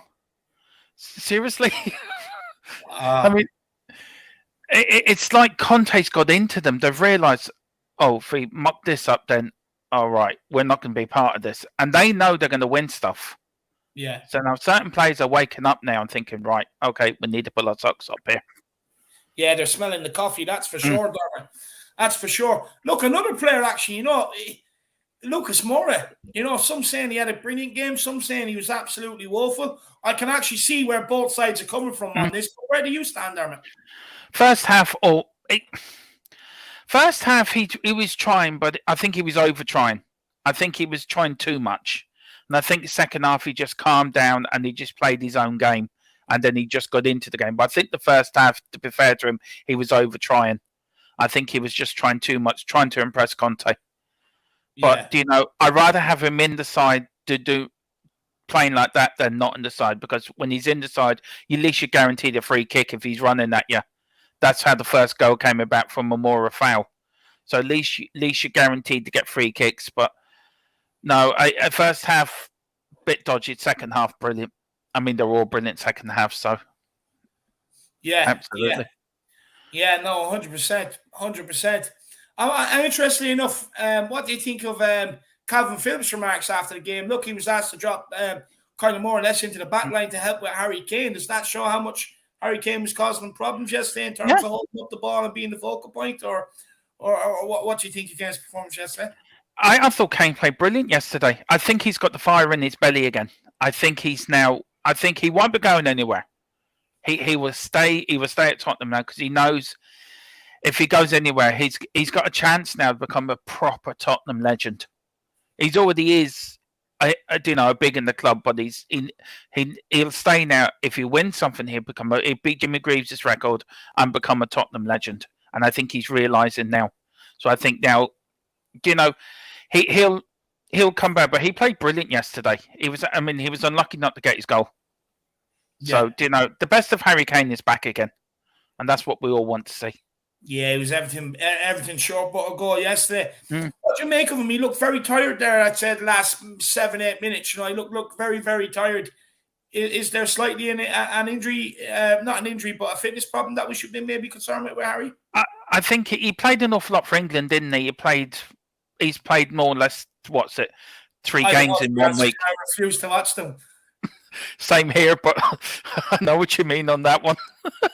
But no, I think he played 3 games in 1 week. So, he's probably a bit tired and also, but, that's natural. But I just think everything's mental with him. He's had a tough summer. He's had the transfer target with Man City. He's had Nuno. He's had the sacking of Nuno. So mentally, it's tough for him as well. And everyone puts their pressure on Harry because he is one of our better players. So do you know what I mean? He'll still end up being top scorer this season. I've no doubt about that. And I think after Christmas, he'll start coming into it because it's a World Cup year as well. So, I think he's just tired, but, he'll come back. Class is permanent. Yeah. So he will come back. No, I hope so. I hope so, Dermot. I really do. I really do. But anything else you want to talk about, my man? I'm just so pleased for the fans yesterday that went, and I'm pleased for the people that got up early and watched it, and I'm just so pleased that we can be proud of our club again. Yeah. Because we've been through the mill. We have with Mourinho, with Mason. After Poch left, we've been through the ringer. And I'm just so pleased. I'm proud to say we can call ourselves Spurs fans again. Because that's what we are. No. Do you know? And I'm just so delighted with it. It's just you can put your chest out and say, I'm a Tottenham fan. And not hide away, because we're on our way back. And I don't care what anyone says. Man United, Chelsea, Man City, Arsenal, West Ham. Look over your shoulders. The cockerel's coming for you, and we'll overtake you. We'll be the top team in England for the next 10 years if Conte stays. And if he doesn't, Levy, I'll get your passport and your little suitcase back, because if you fuck this up, we'll come after you with everything we've got. And that means the whole lot of fans from Ireland, England, Scotland, Wales, we'll all come on Tottenham, and we'll have pitchforks and lights, and we'll hunt you out of that club. So don't fuck this up. I absolutely love it. Absolutely love it. Well, look, Dermot, big yourself up, my man. Really appreciate you coming on. Great chat as always. And I have to say, I really love the enthusiasm, my man. I really do. You know, it rubs off on so many people on the right way. So big yourselves up. Before I let you go, where can people find you? Well, firstly, thank you for having me on. Again, happy anniversary for you and Jack. And if you're watching, Jack, happy Thanksgiving Day for later in the week. And I hope you're keeping well. People can find me in Tottenham Tantrum Gold. I was on there earlier tonight where we were doing the 61 Cup final. So that was fun to do. And we had Winky and Eric Dyer in the chat talking about statues. So they all want statues of themselves. So that's where that started. And then you can find me on Twitter on Tottenham Tantrum. I'm also one of the 4 Hotspurs on Josh the Tottenham guy. You'll find me there this Friday. Without Chris, we're going to be a legless cockerel. So, you know, we're trying to balance it up a little bit. We'll all sip a bit of brandy and we can be like Chris, piss as farts and celebrate before the game. And so that's where people can find me. And also on here, people get your likes, subscriptions. Let's get David and Jack to 5K. If you don't, I'll send the Irish Mafia over to you and make sure you do. Make sure they make you do it, because this man deserves everything. And big up to Coover and Phil and Ellie for being on tonight. You're all legends. And David and Jack, you're legends. And don't forget you're the godfather of my channel. So thank you very much. Nah, look, I appreciate you're too kind. But guys, that is Tottenham Tantrum Gold. Get over there and check it out. You know, he's doing absolutely brilliant work. So do get over there and check it out. Dermot, you enjoy the rest of the evening, my man. Big yourself up. Thanks for coming on. No, I'm going to have an Italian pizza now and bello and ciao. Oh, you enjoy it. Stop. You're teasing me. You're teasing me, my man. Big yourself up, Dermot. Big yourself up. You enjoy that pizza. Probably has some sausage and everything on it. Big up, Dermot. Guys, make sure everyone is smashing that like button. If you are new to the channel, make sure you're smashing that subscribe button. And feel free to get your super chats in, guys. It is a great way to help support the show, help support the channel in general. We have one more guest to come on, and then I have something to announce for everybody. So look, we'll get Kuva on first. Kuva, my man, how are you keeping, brother? Great here, thanks, David. How are you? Oh, I'm absolutely fine. I'll be honest with you. I'm missing my right-hand man, Jacko. You know what I mean? But at the end of the day, I'm absolutely fine, Kuva. I'm buzzing. You know, Tottenham are back to winning ways, still undefeated under Conte. What more do we want? Exactly. I was thinking of asking if you wanted a nip off for the Jacks. I'll just talk to the next guest if you like. But oh, you know what? I would appreciate that. I would appreciate that. So, look, once we are finished here, hang in.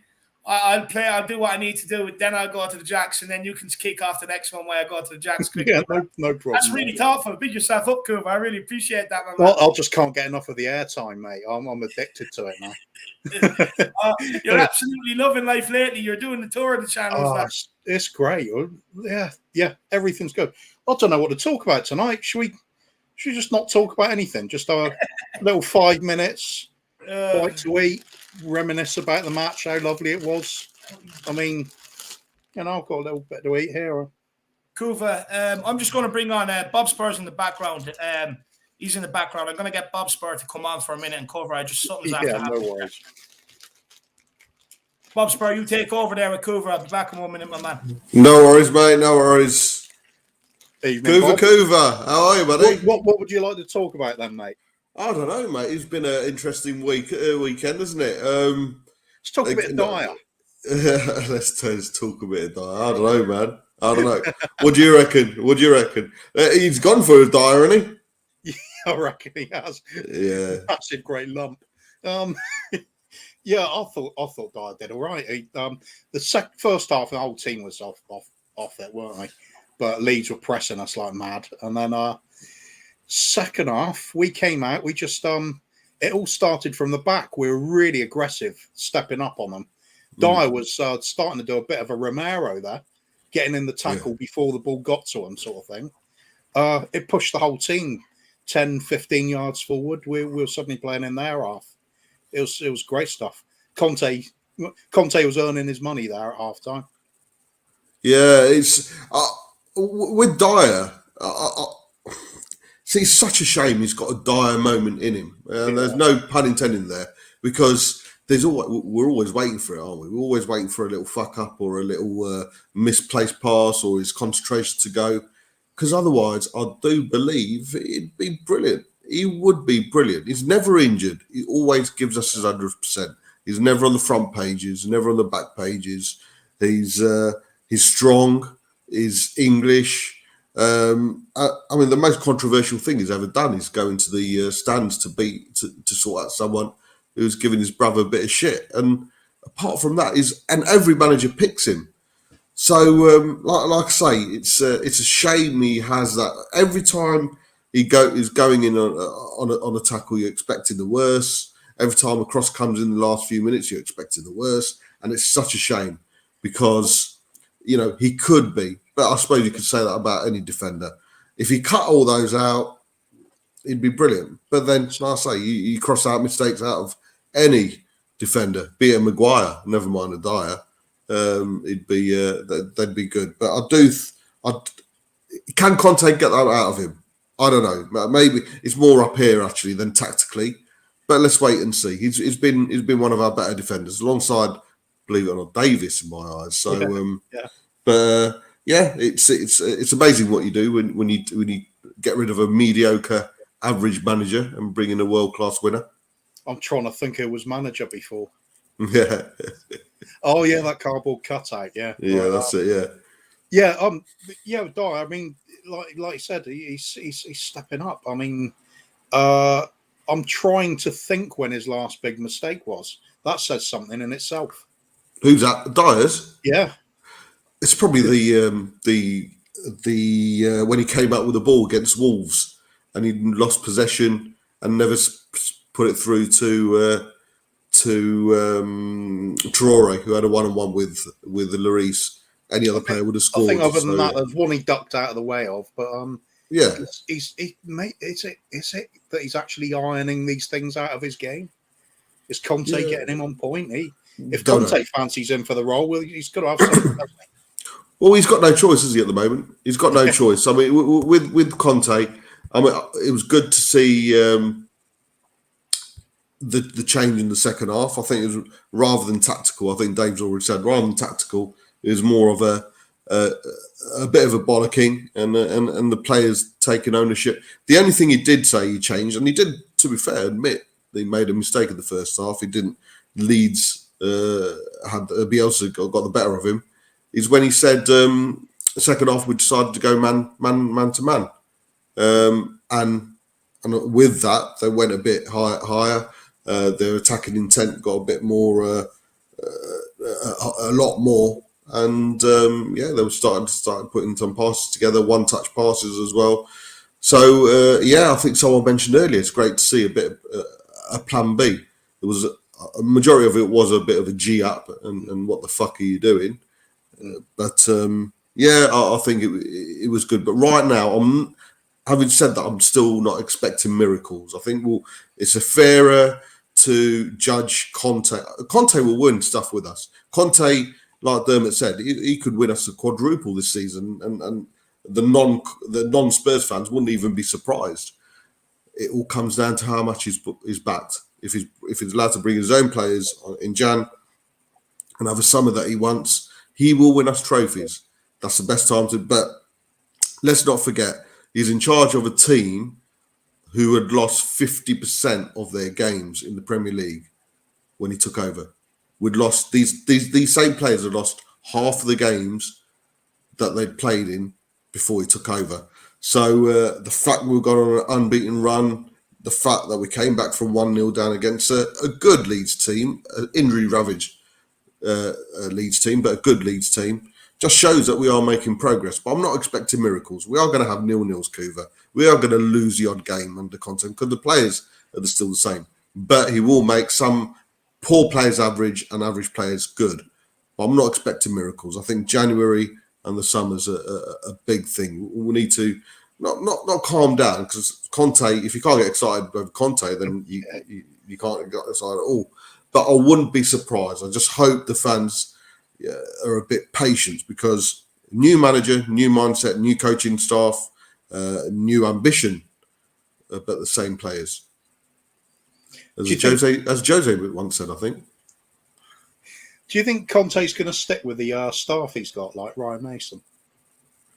I think Ryan Mason is the only one, really. He's kept, hasn't he? Apart from that, he's brought in like 284 of his own members of staff, psychologists, dietitians, individual dietitians. Yeah, exactly. So I think he's brought in a lot. I think the Ryan Mason, I'm sure you've seen it, there's a weird connection between Conte and Ryan Mason. They've been in touch outside of football as well, and there's a personal story there as well. So, but I'd like to think Conte wouldn't just keep Mason on for that. He's obviously seen something in Mason, coaching wise, and he's obviously seen how he did like towards the end of last season, and he probably wants that Tottenham DNA within the staff. Ryan Mason knows Spurs inside out. Regardless of what we thought how he did last season, he does know Spurs through and through. So it's only for the only reason Ryan Mason's in that coaching staff isn't for Ryan Mason's benefit. It's for Conte's benefit. Let's not fool ourselves. He's only there because it makes Conte's job easier, or he adds something to Conte's job. Perhaps Conte would trust. Perhaps he sees it as the full-on challenge mode for him. Save the team from where it's going and transform Ryan Mason into a proper manager. Yeah. Maybe he likes that idea. Maybe. Whatever he wants, Cooper, we trust, don't we? Exactly. We trust. Exactly. We trust. If he wants that. You just look at the end of the game yesterday, where Conte's geeing up the crowd and the players are beaming with smiles, huge hugs. Everybody's united suddenly. It's like almost like Levy's forgotten about it. Brian Daigle won't like hearing that, but you forget about it pretty quick when the football starts turning around the right way. So maybe that's where we're at now. Perhaps it's Levy behaving himself. Well, there's no way. I mean, I'll judge Levy, and you know my thoughts on. You probably know my thoughts on Levy, or as I like to call him, Leenick. I'll only judge him at the end of Jan, at the end of the summer. There's absolutely fuck all reason to bring Conte in if you're not going to back him. I believe the penny's dropped. I really do. You don't bring someone like Conte in and don't back him. I reckon the three. I mean, first of all, my heartfelt thank you, big up, and I absolutely love you, Ollie, for what you did for Tottenham Hotspur Football Club, my club, when you came to White Hart Lane and beat us 3-0. You changed the season.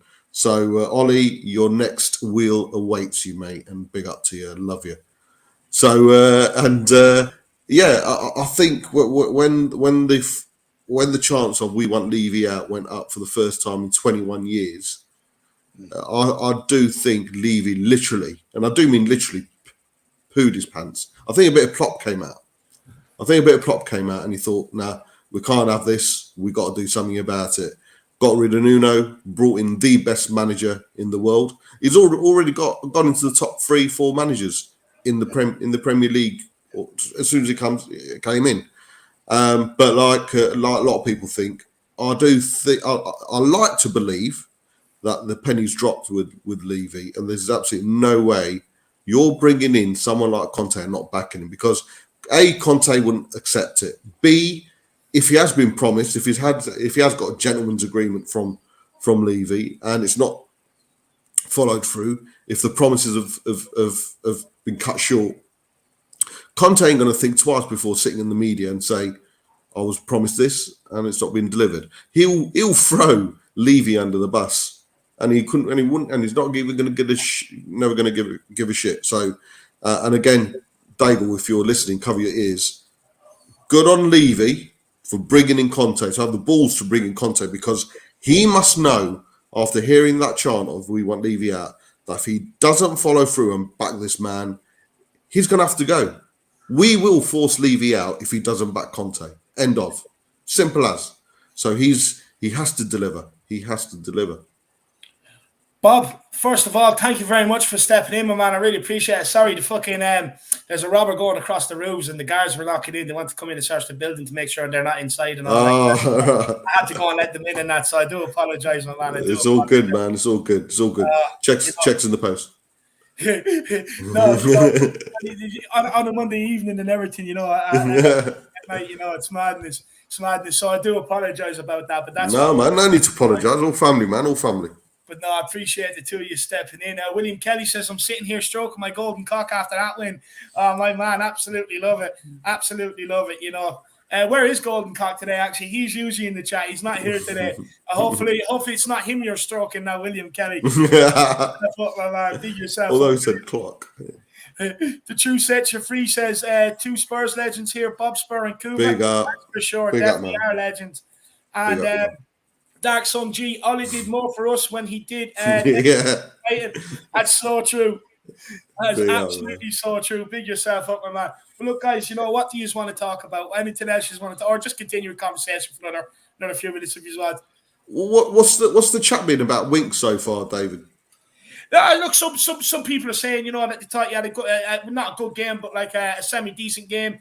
And then, some people think he's been useless. You know where I stand, Bob. I thought he was absolutely useless yesterday. What's your thoughts, Bob? I think what you want right now, I mean, to an extent, everyone does have a clean slate. I think Ben Davies is probably proof of that. The fact he's come in and done a job. Of course, he's not going to be there. He's not going to be a left-sided centre-back for the rest of Conte's tenure, but he's done a job for us. Whereas Winks, I think all you can do, and to an extent, Davies has done this, is if the second string team come in, I've said this on Holly's channel, what you want to do is at the end of the game, you want to be a thought in Conte's head, think, assessing you on coming on for regular and thinking, right, okay, I can rely on this guy. A Bergwijn, if he came on and played well into Lucas, thinking, you know what, there's something about Bergwijn, he deserves a chance. Winks, for me, yes, he had a better second half. Who didn't? Everyone had a better. But he's not a player that Conte would have looked at and thought, you know what, I can bring him in if Skip's injured. Unfortunately, Skip is our number one midfielder. Of course, we need cover for him. But if Conte had any thoughts about Winks being a suitable cover for a Skip, I think yesterday's showing probably shows that he just doesn't have the quality, and he does need to buy in that midfield position. Winks, unfortunately, I think his best isn't good enough for where we are, where we want to be as a squad. It's not bad a player. He's just a shit player for Spurs. Do you know what, Bob? I wish I could put it like that, but I can't. The guy drives me absolutely nuts.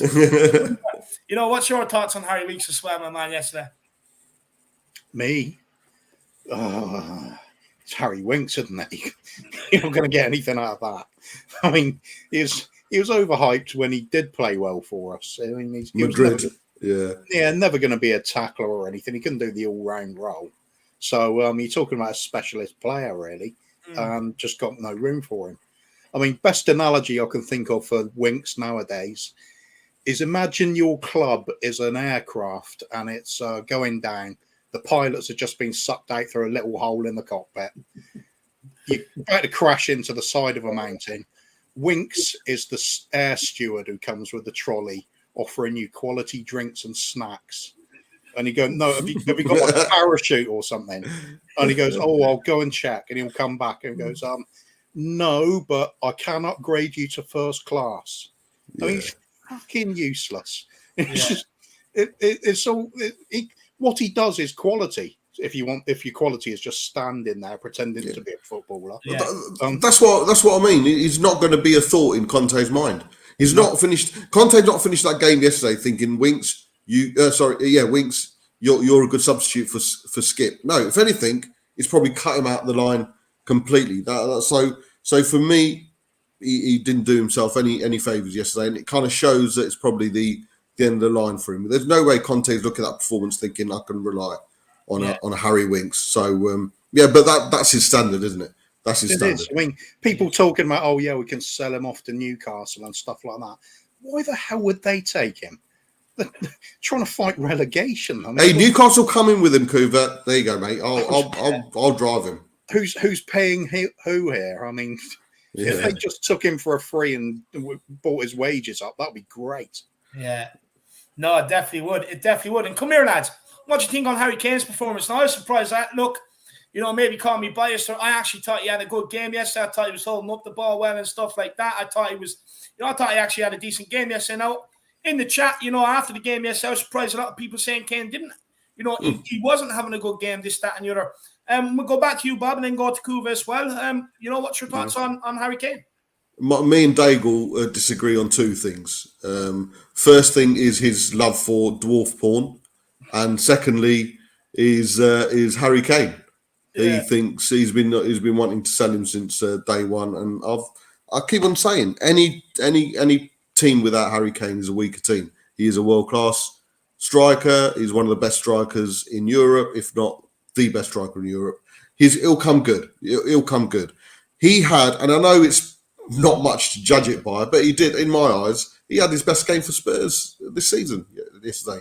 I thought it was absolutely brilliant. The passes he was throwing out and about. The guy was knackered after 70 minutes, but he has been playing two games for England, although how easy they were, we all know. Yeah. But he was absolutely shattered, but he did work hard. A lot of people go, well, why is he coming into centre? Why is he coming so deep? Because he's our best fucking passer. Yeah. He's our best passer. And I ain't got a problem with him coming deep, as long as you've got the likes of Sonny and Lucas breaking the lines, running forward. What we didn't have under Nuno is him coming deep, him looking up, and no one being there. And then playing it out wide to Skippy or Højbjerg. Now what it's got the likes of Reguilon, Emerson, Sonny, and Lucas breaking those lines. I've got no issues with Kane coming deep, as long as there's runners in front of him. And yesterday, to be fair, he found them over and over again. The ball was sticking to him. He was rolling defenders. He was getting shots away. The goals are only going to come. So for me, it seems to be a trend, doesn't it, David? All of a sudden, to pick on Harry Kane. He will come good. I will put money on now with Salah stop scoring, Ronaldo going off the ball, Antonio clearly not going to be scoring many goals. I'd still be confident. If someone said, here's 20 quid, go and put money on a golden boot winner, I'd still put it on Harry Kane. Put it on Harry Kane, and I would do today. He will come good. He's our best player. We should be building a team around him, in my eyes, in my opinion. So yesterday was easily his best game. Not much to judge it by because he's been pretty shit. Yeah. Totally disagree with what he did at the start of the season. I thought he was a baby and acted like a twat.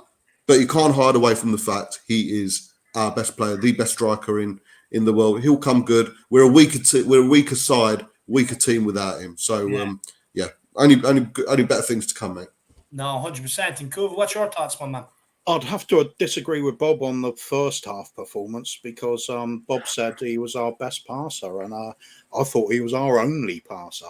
He was having to come back to the halfway line. If he didn't do that, the only attacking outlet we had was Kane getting hold of the ball and trying to pick a quality pass out behind the fullback for one of our wing backs to run onto. That was it, really. If he wasn't doing that, there was nothing at all. So then the changes Conte made at half time, like we mentioned, with the defenders stepping up, being more aggressive, quicker into the tackle, pushing the whole team forward, Højbjerg driving the team forward and getting the reward of a goal out of it as well. Because they stepped up that 10, 15 yards, you suddenly get Harry Kane in and around the penalty area. Even Even Lucas Moura is now in the penalty area. So when he does do something, it's in the right place. It's not having to beat two people on the wing and then running out of steam and losing the ball. Yeah. He's right in there. Even if he loses the ball there, it's in a dangerous area. So what happens when we got those players around the box? The chances happen. We've all been saying that. Well, most of us have. We've been crying out for it all season. It wasn't the fact we weren't getting shots on target. It's the fact we weren't getting any shots. We were 8 shots against Everton. You don't build wins off that kind of percentage unless you got a Marco van Basten in your team or something like that, who only needs that single chance and it's a guaranteed goal. But Coover, by 45 minutes yesterday, their 19-year-old had more shots at goal in 45 minutes than we'd had in 2.5 games. Yeah. I mean, the second half, the other part of the changes, Ben Davies drifting more out. So he was sort of a wide left central defender, sort of a popular role at the moment, but kind of covering that left back role. So Reggie could just bomb forward. He didn't have to worry about chasing back so much. You got the same on the right-hand side as well with Emerson being able to get forward. We were so much better when they just got that freedom to get forward.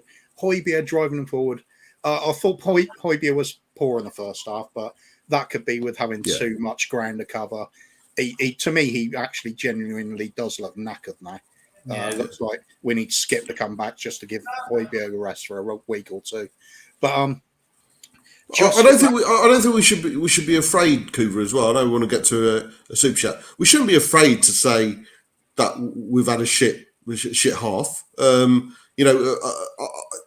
I say, these are the players who have let us down 50% of the time before. I don't think just because Conte, I thought against Everton we were shit.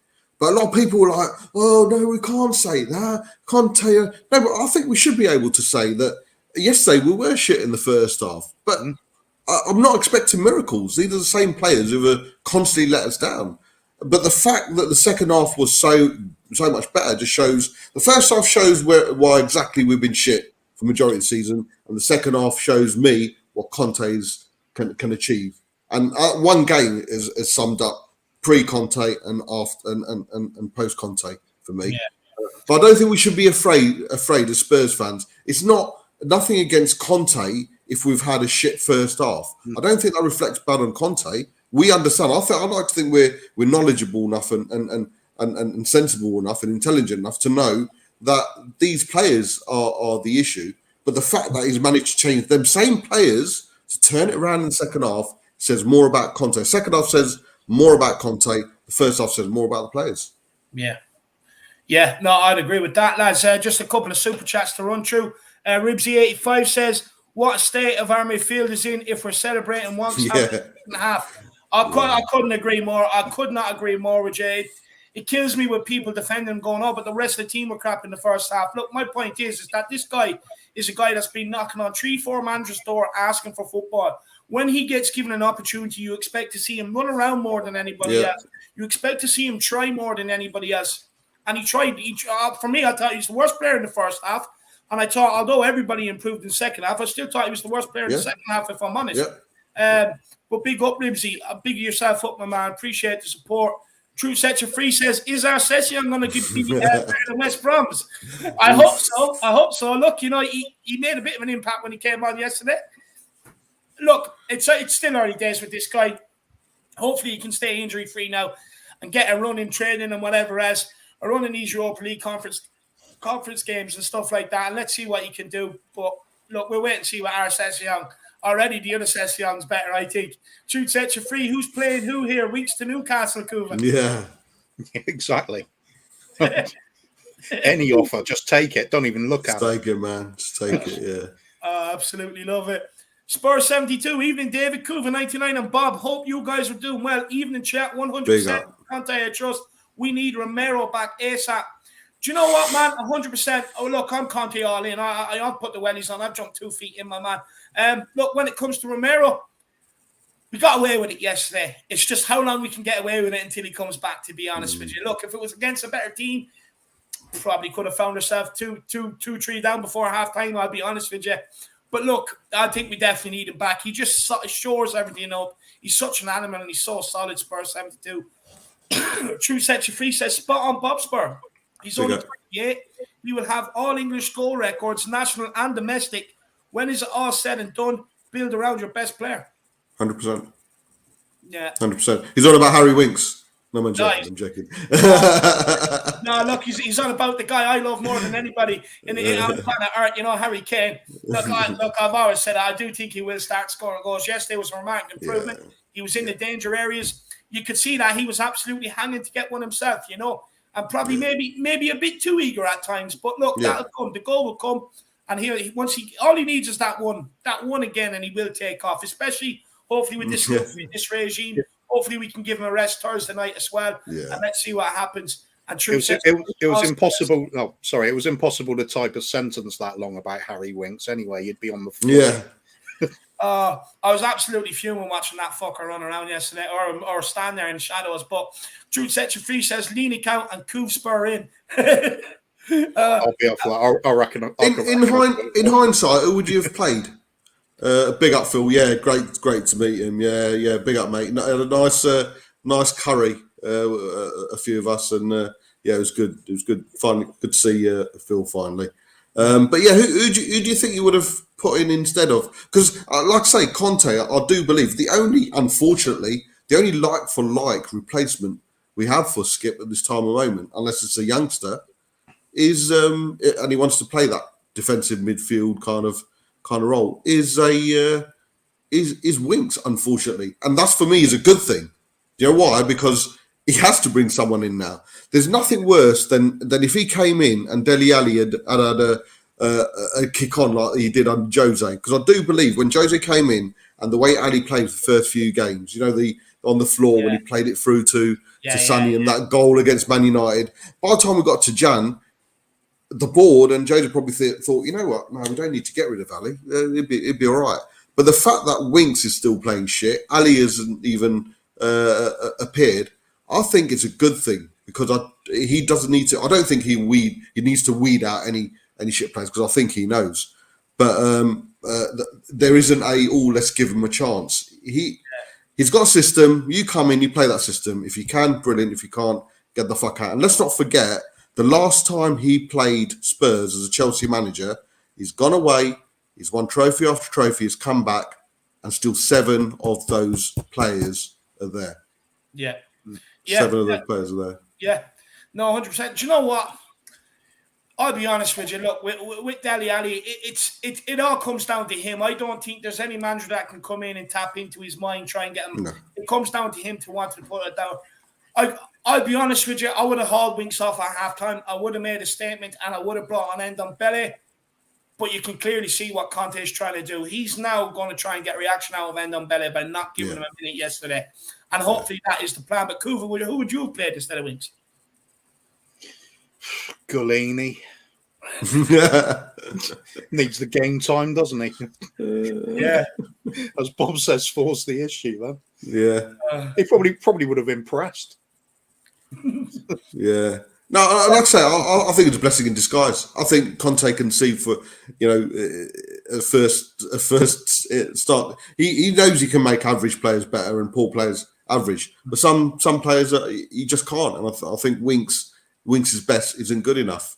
And he saw it with his own eyes. Like I say, if anything, he's probably he's had to put another name on that transfer list. Is going to take over to Lenik and Jan.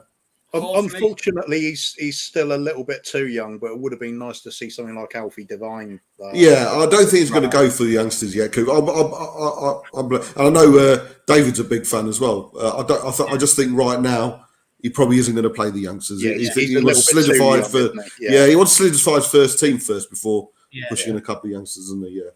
But when you're in a pinch, I mean. Yeah. I still would have played him ahead of Winks. Yeah. You need to find out something about the player then, don't you? Yeah. That's very true. But look, lads, I've 3 more left in the background, so I am going to crack on. Bob, thanks very much for coming on and helping me out. Well, I had to let the guards come in and find a robber. And Kuva, big yourself up. I do apologise for having to leave. I was really looking forward to chatting to you. But hey-ho, next time, my man. No worries. Before we let you go, Kuva, you've been on channels. Where can people find you? I'm over with Dermot on Tottenham Tantrum Gold, doing the old school sort of games. The highlights. We did a 1921 Cup final the other day. Oh, wicked! All 7 minutes of it, because that's all the footage we could find. Man. That was funny. Ben Davis would have had a heart attack looking at that pitch. It was waterlogged. Do you take requests, Coover? Do you take requests? Yeah, I think we will do. Yeah. Definitely. What about England games? We're talking about all this sort of thing. If it's a classic game, not just England games, but classic World Cup as well. 1990, I think 1990 quarterfinals, England v Cameroon. I think it's one of the best games that probably isn't spoken about that much, especially with Gaza and Gary Lineker, what they did in that game. 1986 World Cup with Diego Maradona, 82 with Italy and Rossi up front. Some good stuff to dig through. So we're playing for all sorts of it anyway. But I'm over there if I'm not here. I'll pop up on Bob's channel a few times, like put in a few stupid super chats there. Big up. The occasion on Paxton Road a little bit doing the same thing as well. I'm just starting to do the rounds more and more. I mean, I prefer to go to the smaller channels rather than some of the more well-known ones, though, because I'll get annoyed by some of the people in chat. Yeah. That's fair enough. But big up, Coover, my man. Really appreciate you coming on. And I'll give you double time next time because you had to put up with Bob Spur and not me. He takes over. I was tempted to say piss off, Bob. He should have done. Everyone else has. Yeah. Where can people find you, brother? Yeah, Bob Spur TV, mate. I'm only doing 1 or 2 shows a week at the moment. Did one on part of a mental health one. By the way, I have to say that there was a Colin from Talkable did a show on mental health, and there was 7 of us lads sitting there talking about. I cried about 3 times. It was one of the most refreshing, open chats of the shows I've ever done. It was so you guys, if you can find it, it's Talkable. It's called Chatting Shit. It's weird because it's a serious topic, but it's called Chatting Shit, and it was absolutely brilliant. So emotional. So many people actually opened up, and I certainly recommend it. But myself, did a show on Saturday talking about social media, bullying on social media. I've got one coming up about the Y word, what it means, why there's offence, why there shouldn't be offence, whatever. Bringing a few guests, and now we'll be doing a Qatar 2022 special and the hypocrisy of it all. So should be. Some interesting ones coming up there. Some very debatable topics there. Very good. I have to say, sounds interesting. So guys, there you have it. Check out Tottenham Tantrum Gold for Kuva, and check out Bob Spur TV for Bobby here as well. Like you said, 2 interesting streams coming up, especially the one about the Y word. So be interesting to see what people's thoughts are on it. Whether it lines up with what the mainstream media say or whether it doesn't. It'd be very, very interesting. Dave, if you get a chance, mate, try and pop on. Coover, I don't know how much there's historical. I know you like it. I've got to confirm the times. I'll let you know, obviously. But I know you like your historical side of stuff, Coover. So I don't know if the Y word is something that you'd like to be a part of. It's going to be controversial. I will need to put out a disclaimer at the beginning. Typical ones, isn't it? Talking about racism in the game. Yeah. But it needs to be spoken of because some of the shit that I've been hearing all week, I think it needs to be spoken about. There definitely needs to be a dialogue of some sort. Yeah, I agree. Yeah, I'll happily talk away on that. Bro. Interesting. Big up. Interesting. Big up, well, I say happily, I mean awkwardly. Awkwardly, yeah. I think everyone's going to be a bit nervous on that one, that's for sure. How far are you from 5K, Dave? Come on, man. I'm about 120 off. Come on, man. We're close. Let's do it. Let's see if we can get it done by Christmas, Bob. Let's see if we can get it done. Let's do it, man. Let's do it. But look, guys, we'll be throwing a big party while David's nipped off up to the jack. That's it. Yeah. 5K's up and nice to see your face. Meet you in person, Coover. Well, big up, mate. Well done. Great supporter. Always there. Always there. Cheers, buddy. Big up yourself, Bob. Cheers, mate. But look, guys, I'll see you soon. Big up. Coney Spurs. Get in the comments. Come on, you.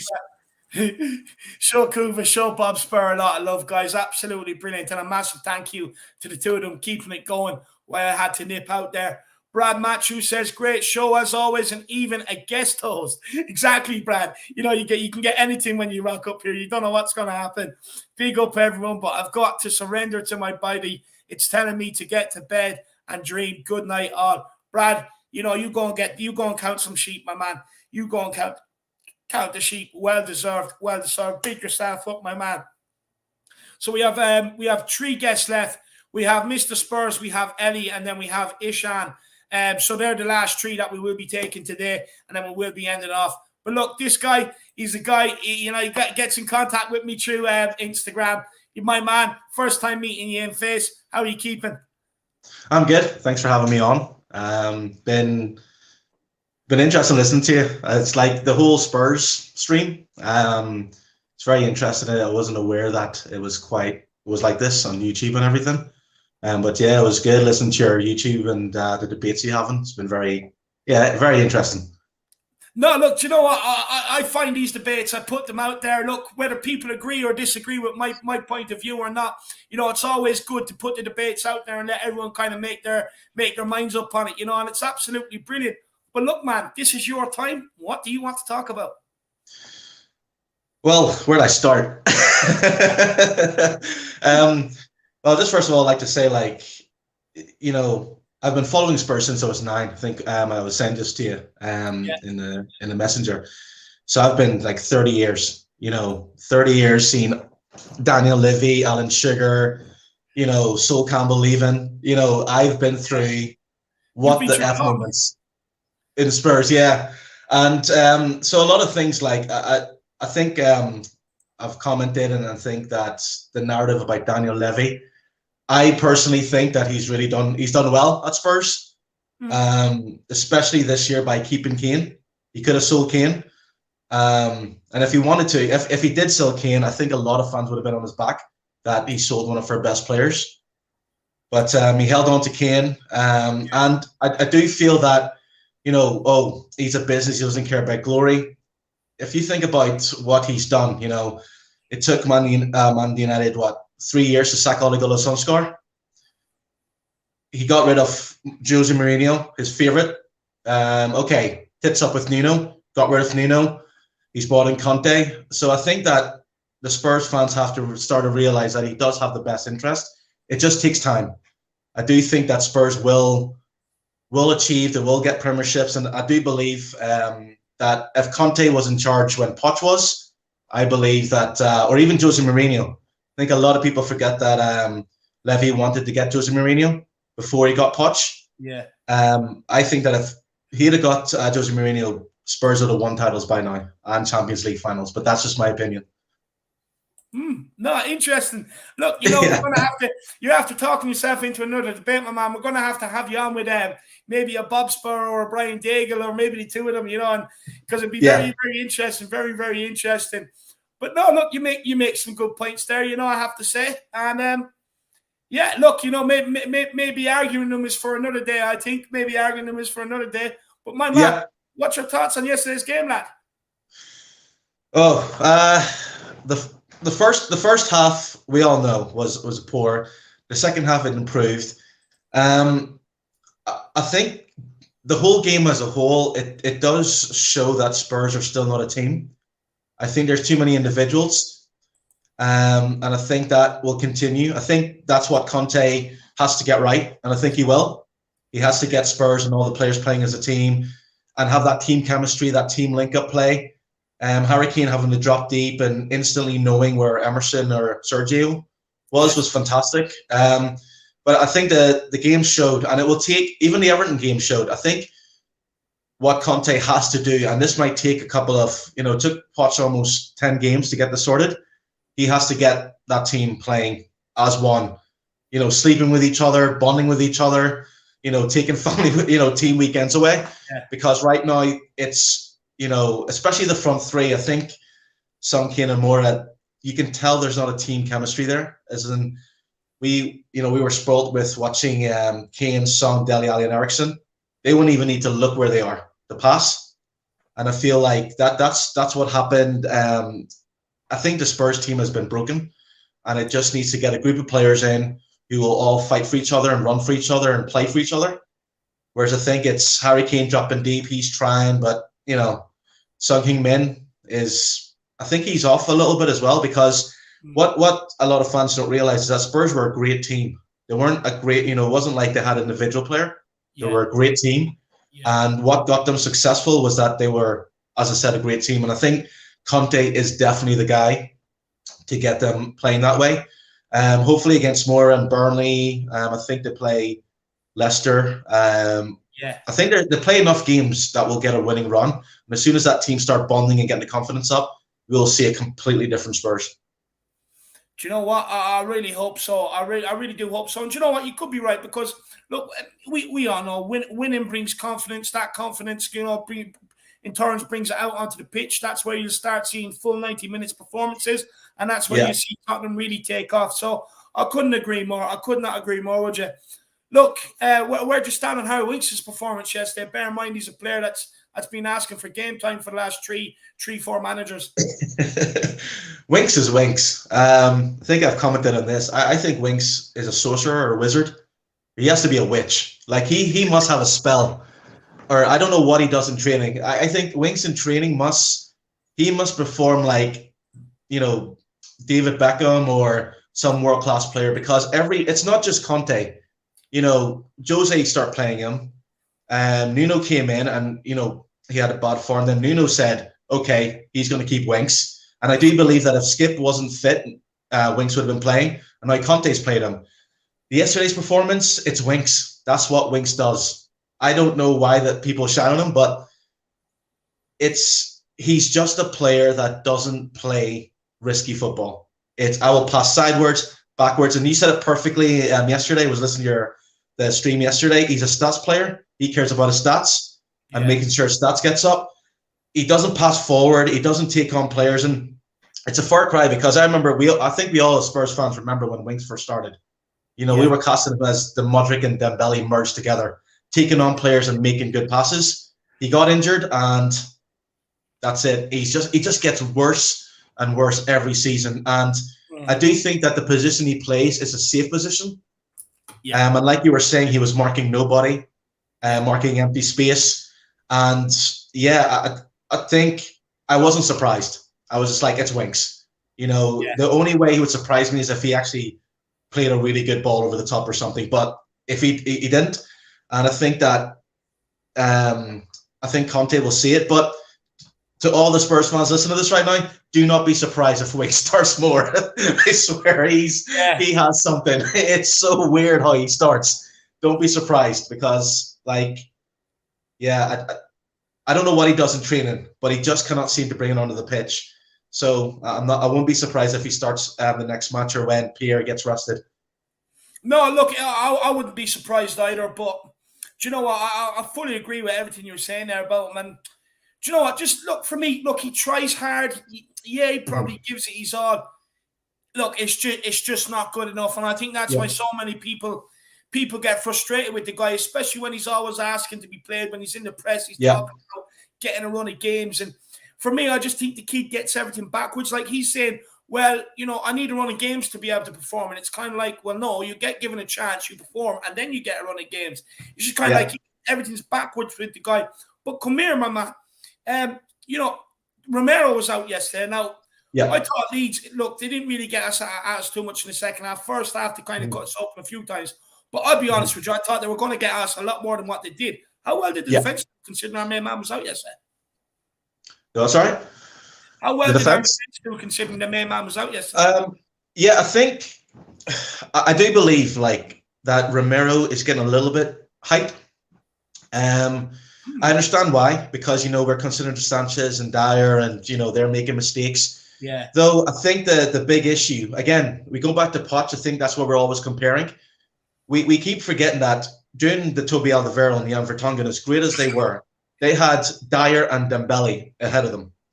And Dembele was able to get the ball, beat a couple of players, and it was fast paced, and it was more attacking, more front foot. And I feel that if you look at the season, it's, you know, if you're constantly defending and having to defend, you lose concentration. I think last season the goals came in between the 70th and the 90th minute. This season is pretty much the same. If you think about the big defeats, Tanganga was sent off. I do think that the defense gets a lot of stick. I know this is going to sound weird, but I'm even leaning towards Eric Dyer. And I think him being a centre back, he's been exposed a lot. So I do believe that if Spurs are attacking, teams are going to be afraid of Spurs. Right now, there's not a single team that's afraid of Spurs. There's no fear. Teams will drop back, counter-attack. I mean, Leeds yesterday, they had no fear. I mean, they had no fear against anyone. But I think they defended well. The goal that was conceded came down the right. And a lot of Spurs goals come that way. And you can tell that Leeds was attacking them that way. So I do believe that if Spurs and Conte can get that midfield right, I perfectly think they should play with the number 10 and constantly attack. I think the defense will be more organized and it will have time to be set up. So I think the defense has been good since Conte has joined, and I think it will improve. I really do. No. Do you know what? Very good observations there, my man. I really enjoyed that answer, I have to say. Very, very good answer. I may get you on for another show so I can pick your brains more, that's for sure. Yeah. But look, come here, Hugo Lloris. I thought you had an excellent game yesterday, outstanding goals for what you had to do. A player that could be gone at the end of the season. Do you think Tottenham should do everything they can to offer him a new contract?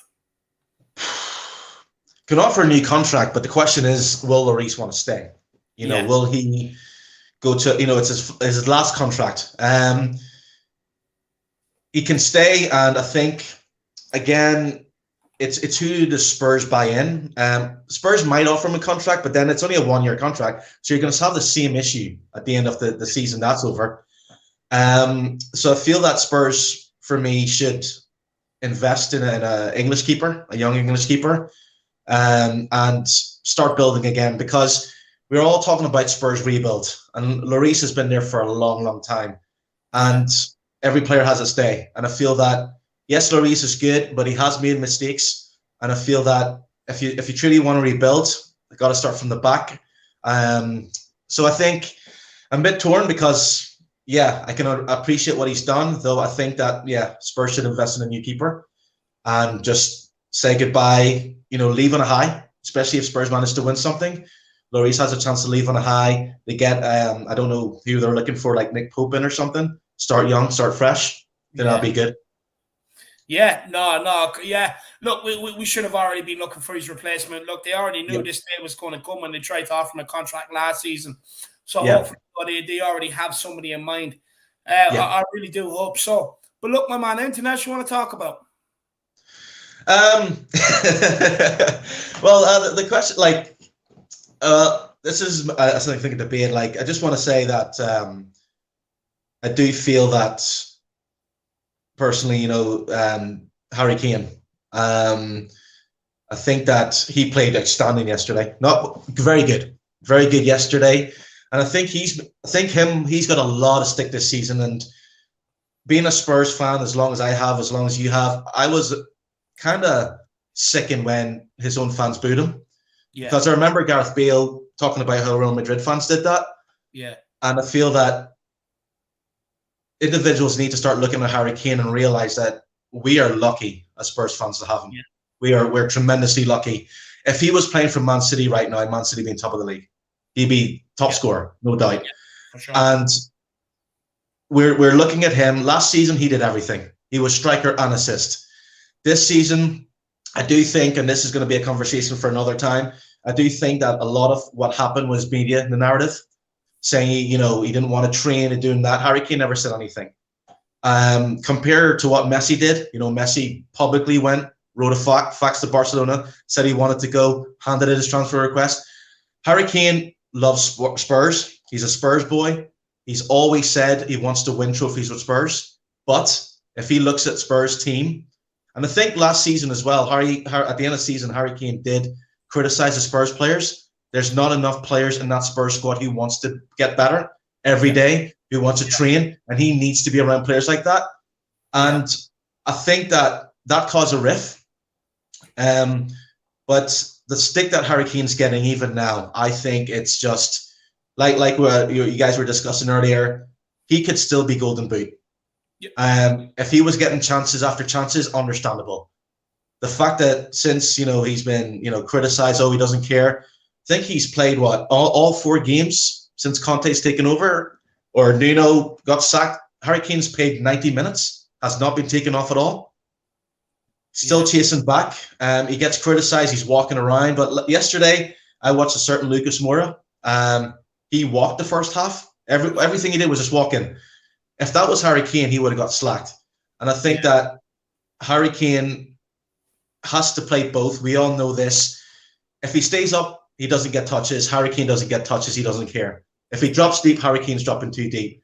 And again, you know, I look at the Spurs midfield and I'm thinking, right, not even the Messi or Ronaldo would be as good as they are if they didn't have a team of players who can just make simple passes through. Yeah. So, like, you know, I do think Harry Kane gets a bit stick. And I think as well, and I can completely understand Dele Alli. I think Dele Alli, again, I completely understand what fans are saying about Dele Alli, but the media has made sure it's been driven. You know, he's lazy, he doesn't care. And I think that for 26 years old, the amount of stick he's got, no matter what he does now, Dele Alli, I believe he can have he can be play, you know, his number 8 and he can have 5 good games. As soon as he had one bad game, oh, he doesn't care. And I think having to deal with that magnitude and pressure is got to him. And I think, again, people forgot that Dele Alli didn't come. He wasn't bought for 60 million. He came from Wimbledon. He was bought for 5 million. You know, it wasn't like he's a world-class player. And what Pochettino did was always stuck by him, because even during the Pochettino era, Dele Alli went through a bad spell and Pochettino stuck by him. Jose Mourinho came in, stuck by him. As soon as form, you know, bad games happened, Dele Alli got stick. He was benched. Jose went, I don't trust you anymore. Nuno did the same thing. First 3 games Dele Alli played. Then I think it was against Arsenal, it all crumbled. Dele Alli doesn't play again. Lost faith. I think Conte will give Dele Alli a chance. Will say, right, listen, this is your time. Fuck what everybody says. Don't care about getting back to England. Let me teach you. Let me coach you. And I think Dele Alli will be the one player who I'm hoping will just surprise everyone. I think he has the. He's always said it before. I think Dele Alli said he saw himself as a Lampard or a Stevie Gerrard. Yeah. And those players went through. I mean, when Lampard went to West Ham, he was criticised. Too fat, too slow. Look what he did. Steven Gerrard went through something. Jordan Henderson. So I feel that with Dele Alli getting that advice and getting one-on-one coaching, which I don't think he's been getting. Conte's brought in so much coach. I think there's a coach for every player. Yeah. I think with the right coaching, the right discipline, Dele will surprise a lot of people, and he really will. And I do feel that Dele Alli's position is probably next to Skipper Pierre. Now, a lot of Spurs fans are like, what am I talking about? But I would rather have Dele Alli in there than Harry Winks. Let's put it that way. Yeah, no. Yeah, I'd rather have Dele Alli than Harry Winks. Look, I know you were watching my show on the fall of Dele Alli the other day. Yeah. Look, do you know what? I agree with you on some aspects. Mm-hmm. I just don't think he has the mentality of a Gerrard or Lampard to be able to turn it around, to be honest with you. That's just my thoughts on it. But yeah. I do see exactly what you're saying. Look, at the end of the day, I hope all these players turn it around. You know, I hope they all get out there, and I hope they all perform, because at the end of the day, it's only good for us fans. It's good for us club, and it'll be pushing us in the right direction. I just feel over the last couple of years, since Pochettino's left, Mourinho's come in, this, that, and the other, there's been too many players that have let too many people, managers, fans, and everything down over a course of a period. And I do think they will have to go. We will slowly start to wean them out. Look, Conte will only be able to turn 1 or 2 of the deadwood around. He's not going to be able to turn around 7 or 8 of them. You know, he will turn around 1 or 2. Let's see what 2 it is. But my man, I have to say, everybody in the chat, let me know what you think of Mr. Spurs. I think he's been absolutely brilliant. Some people are saying you've been the best caller today. You know, they're absolutely loving what you have to say. So, look, I'll be in contact. I'll watch you on again soon, my man. Look, where can people find you if they enjoy what you have to say? Yeah, you can find me on YouTube, Mr. Spurs. I'm on Twitter, Mr. Spurs, Instagram, Mr. Spurs. Be posting up videos, predictions, giving my thoughts. I have a couple of videos up about why I feel that Pochettino was good, but not as great as everybody else. And just to add quickly, be interested to see if the great Pochettino, who says he loves Spurs, will sign for United. That will be very, very interesting. Yeah. Because I just feel that Pochettino says all the right things, but if United comes calling, he will Spurs will be second. United will be first. But yeah, that's where you can find me. And thank you for having me on the show. Looking to be back. And like I said, it's great to be part of the whole Spurs streaming and Spurs family. It's really good. So thanks for having me on, and look forward to speaking to you again. No, it's brilliant. And look, I came across this guy on Instagram. Our paths kind of crossed. I think you reached out first. What I mean? And look, this guy puts up his own videos on Instagram and stuff like that. Do get over there and check them out. My man, as soon as I'm finished, I'm going to drop you a message. So look out for it. If you're asleep, just respond tomorrow. But you've been absolutely brilliant, my man. Absolutely brilliant. Everybody do get over and check out his Instagram. Absolutely brilliant. But before you go, what's your first name? My first name is Oren. O-R-I-N. Irish for Aaron. Oren. Yeah, Oren. Yes, yeah. You'll be able to pronounce it perfectly. yeah, Oren. Yeah, no, I had a friend growing up. His name was Oren as well. Yeah. No, I know how to pronounce it properly. That's for sure. But my man, big yourself up. Absolutely brilliant. Thank you so much for coming on. All right. Right, bye. Brilliant, and I'll see you soon. Guys, absolutely brilliant call there from Mr. Spurs. Absolute brilliant call. Spurs 72 says, great guest. Aaron Dove saying he met his Irish brother. Kuva saying he's brilliant. Absolutely brilliant. But look, guys, I do have a little something basically just to kind of plug right now. And it is the fact that Manscaped, guys, they want to continue. They want to help you guys out this Christmas. Get a reload on some of the products that you've already bought with another 20% discount to help you fill them stockings and help you get a present if you're stuck for somebody out there. So look, we're going to play a little ad for it now. Let us know what you think of it, guys, and we'll be back in 1 minute. It's only 1 minute, 30 seconds long. This episode of the Irish Hotspur is brought to you by Manscaped, the champion of the world in below-the-waist grooming. Thank you very much, Manscaped, for giving us the full performance package this holiday season. Ladies and gentlemen of the Flat Cap Army, the holiday season is fast approaching. So many of you out there have enjoyed Manscaped's products, and they want to help you reload this Christmas with a 20% discount. David, what's the most disappointing gift you've received on Christmas morning? Well, Jack, it has to be that boring knitted sweater I got last time when all I was wishing for is Manscaped's Performance Package 4.0. That Performance Package 4.0 is the perfect hygiene bundle that includes the Lawnmower 4.0, the Weed Whacker, a comfortable pair of boxers, and Manscaped's specially scented hygiene liquids. And it all comes, everybody, in a nifty travel kit to put all those Manscaped goodies inside. Wow, that's a 5-star playmaking hygiene package, Jack. But how can I impress my Mrs. Claus this season? This upcoming Christmas, why not freshen yourself up for that romantic evening with Mrs. Claus by the fire with Manscaped's Crop Mop Ball Wipes, their Nail Care Package 2.0, a body wash, and their 2-in-1 shampoo and conditioner. But where else can the Manscaped help the Flat Cap Army smell good, David? Well, Jack, it's not just your hanging ornaments that need to smell fresh. We all know the top of the tree needs to smell just as good as the trunk. So why not treat yourself with Manscaped's refined cologne and improve your chances with Mrs. Claus? Get 20% off with free shipping and use the code FLATCAP at manscaped.com. That's 20% off with free shipping at manscaped.com and use the code FLATCAP. It's time to join the Manscaped movement. Your balls will thank you.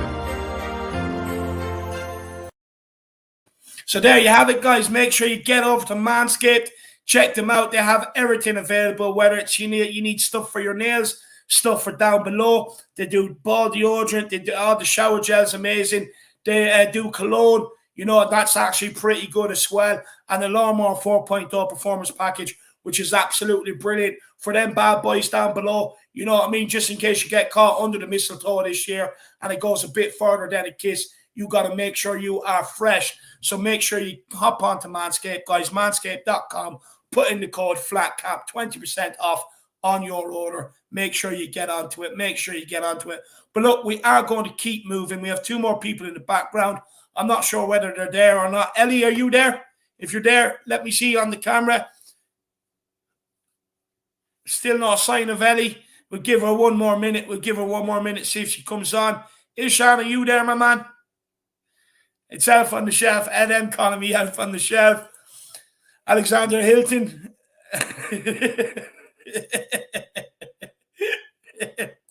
That's good. That's good, my man. That is good. Carlos, make sure you get over. Make sure you get over to Ishan is there. Ishan, my man. I don't know where Ellie is, so we'll get you on, my man. We'll get you on. Ishan, brother, how are you keeping? Well, I mean, you got to be happy after a win. Can you hear me all right? I can hear you perfectly, my man. Okay, awesome. I can hear you. Well, yeah, perfectly. obviously. Yeah. You got to be happy after a win, so. No, you got to be. Buzzing. You got to be. But look, what's your thoughts on yesterday's game, my man? Okay, like, we took 3 points at home. Leeds were dealing with a lot of injuries, so we were favorites coming into the game, and we won like we should have. But to be honest, it wasn't a very convincing or polished performance, in my opinion. Yeah. I think there were a lot of issues, especially like in the midfield with Winks. Like, oh my god. What's your thoughts on his performance yesterday? The Winks fan club's back out again defending him. Look, with Winks, I don't think he was horrendous. I didn't think he had a absolutely horrendous performance, but it was just like the same old like Winks performance, like dwelling on the ball for too long, right? He can't pass into space, right? He has no vision, and it just puts like a simple backwards pass, right? And there's no urgency. There's no upbeat tempo with Winks. It just put in a simple pass, don't take any risks, and completely slow down the momentum. And Leeds, right? Like I said before, Leeds are susceptible to the counterattack. And with Winks in the midfield, you can't counterattack because he takes too long to make that progressive pass, if he makes that progressive pass at all. Yeah. No, I couldn't agree more. Look, I just thought it was absolutely woeful yesterday. I mean, this is a guy that's been asking for chance after chance, asking for a run at games. Like I've already said, he should be outrunning everybody, outperforming everybody, outpassing everybody, showing more eager and desire than everybody, and he didn't. He just didn't. And for me, it's just not good enough. Like, even defensively, he switches off. He doesn't want to do any defensive work. Mm-hmm. I just don't get it. I just do not get it with the guy. Like, yesterday was his chance. I'll be honest, I don't want to hear any more of him talking to any more press about game time when that's what he does with it, Mm-hmm. Exactly. I also think in the first half, like, nobody was on the ball.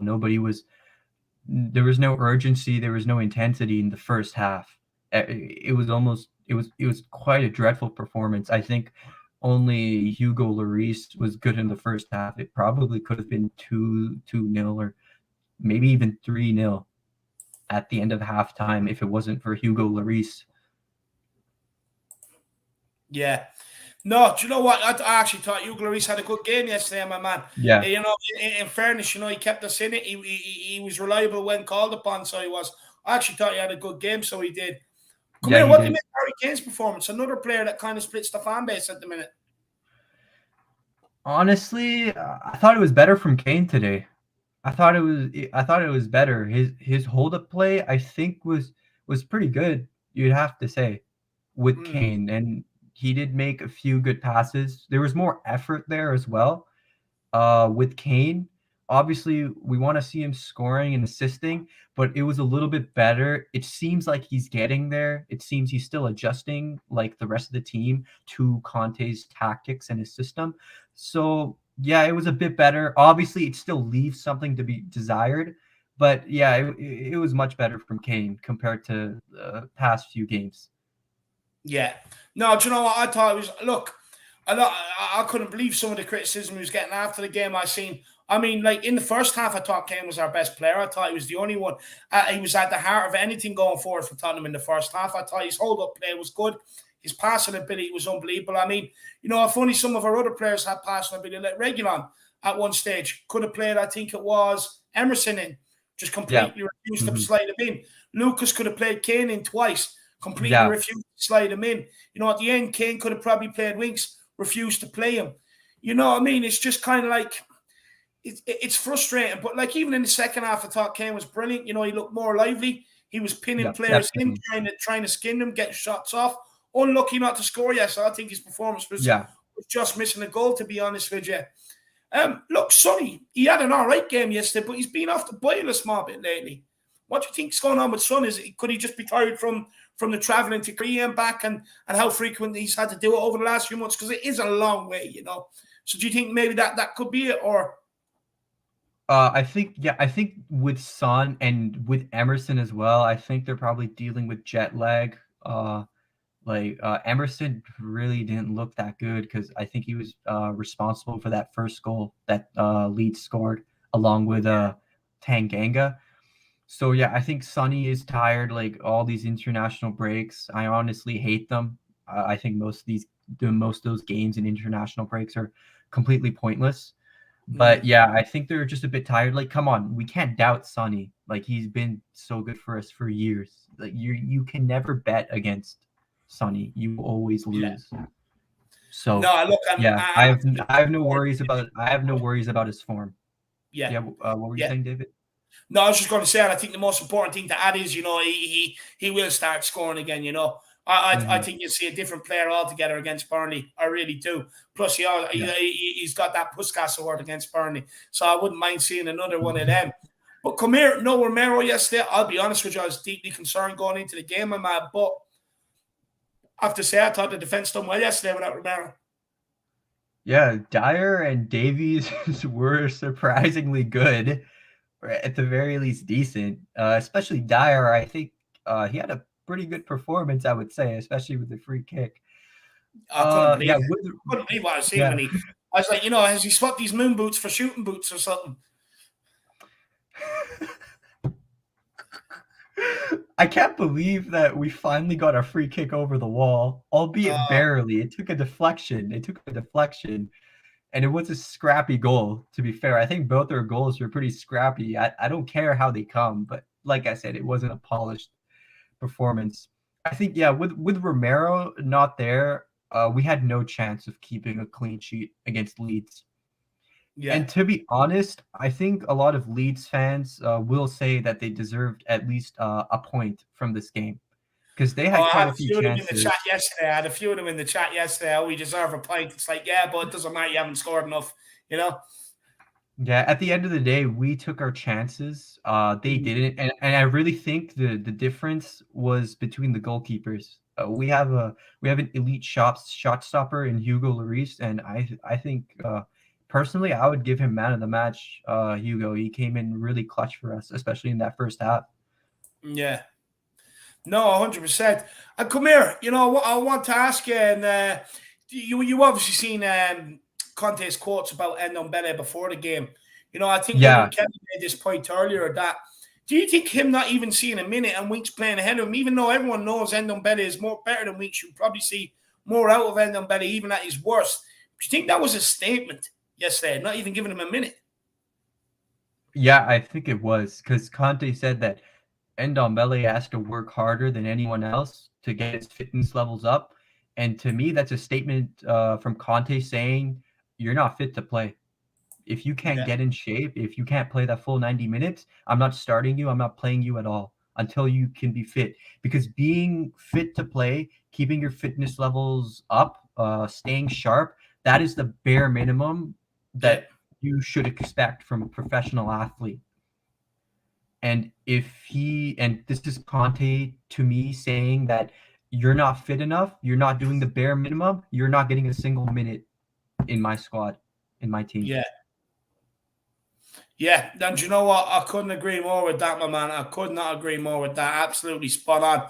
And look, it'd be very interesting to see how Ndombele responds to it. You know, whether he responds in the right way, whether he throws his ties out of the pram. Because I'll be honest with you, throwing your ties out the pram is not going to do it for Conte. You know, he's just going to tell you exactly where to go. So he will. But look, Sam, anything else you want to talk about, my man? Yeah, Reguilon got his first ever goal. Yeah. You happy there? Yeah, obviously. Of course, he was poor in the first half, but he came back. The whole team did. I bet Conte ripped into them at halftime. Yeah. And I think with Conte, what we didn't see with Nuno was in-game management. with Conte, we're seeing in-game management. At halftime, we're 1-0 down. He probably told the team, "Yo, Leeds are you switch off one." Oh, your internet's gone a bit crazy there, my man. Log out. Try logging out and log back in, my man. I'll wait for you to log out and log back in. But big up Ishad. Ishad, he's a bit frozen there. We'll see if his internet comes back. Your internet's still a bit. See Oh, you're back. You're back. Camera. You're back, my man.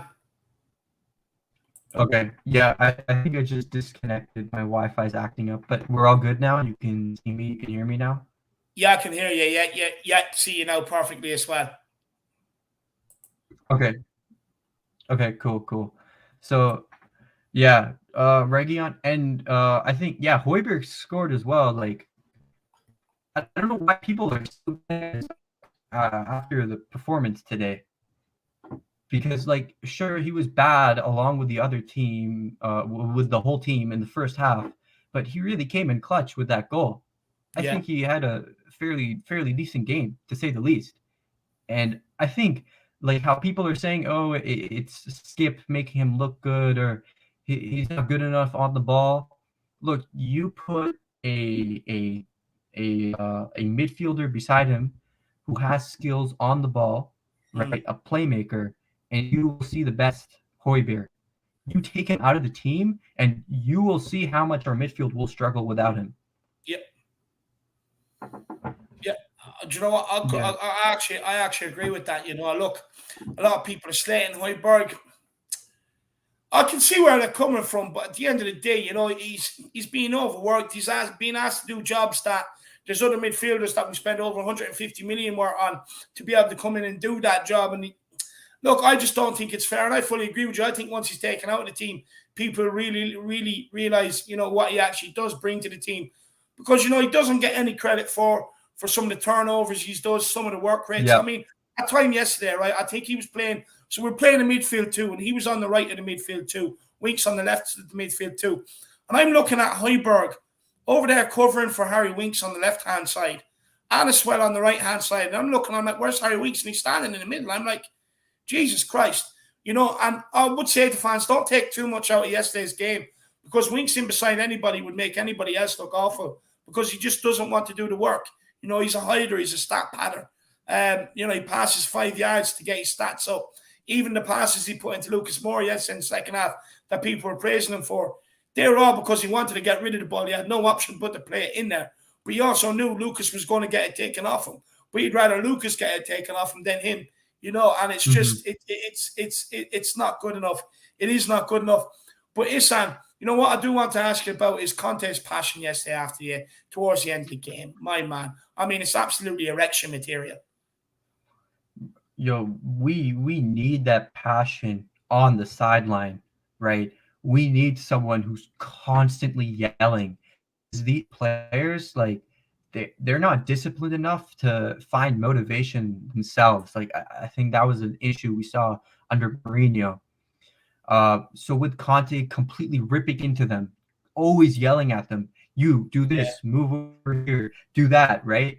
I think it keeps the players focused, and it's what the fans love to see. We see a manager that's 100% committed to this job, and he wants to bring silverware to this club.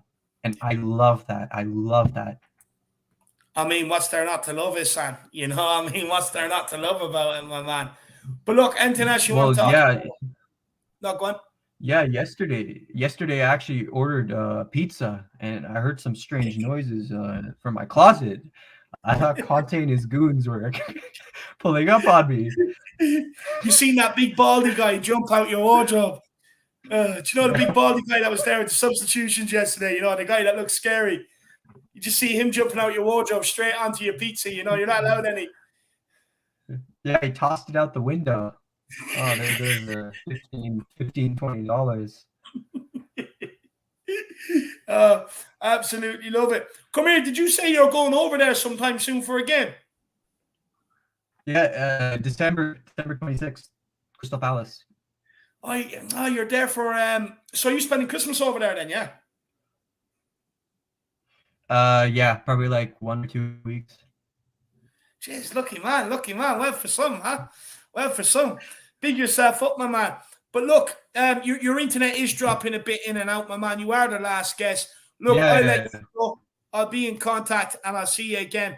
I'll be in contact with you. Check your emails, my man, all right? Yeah, for sure. All right. See you, David.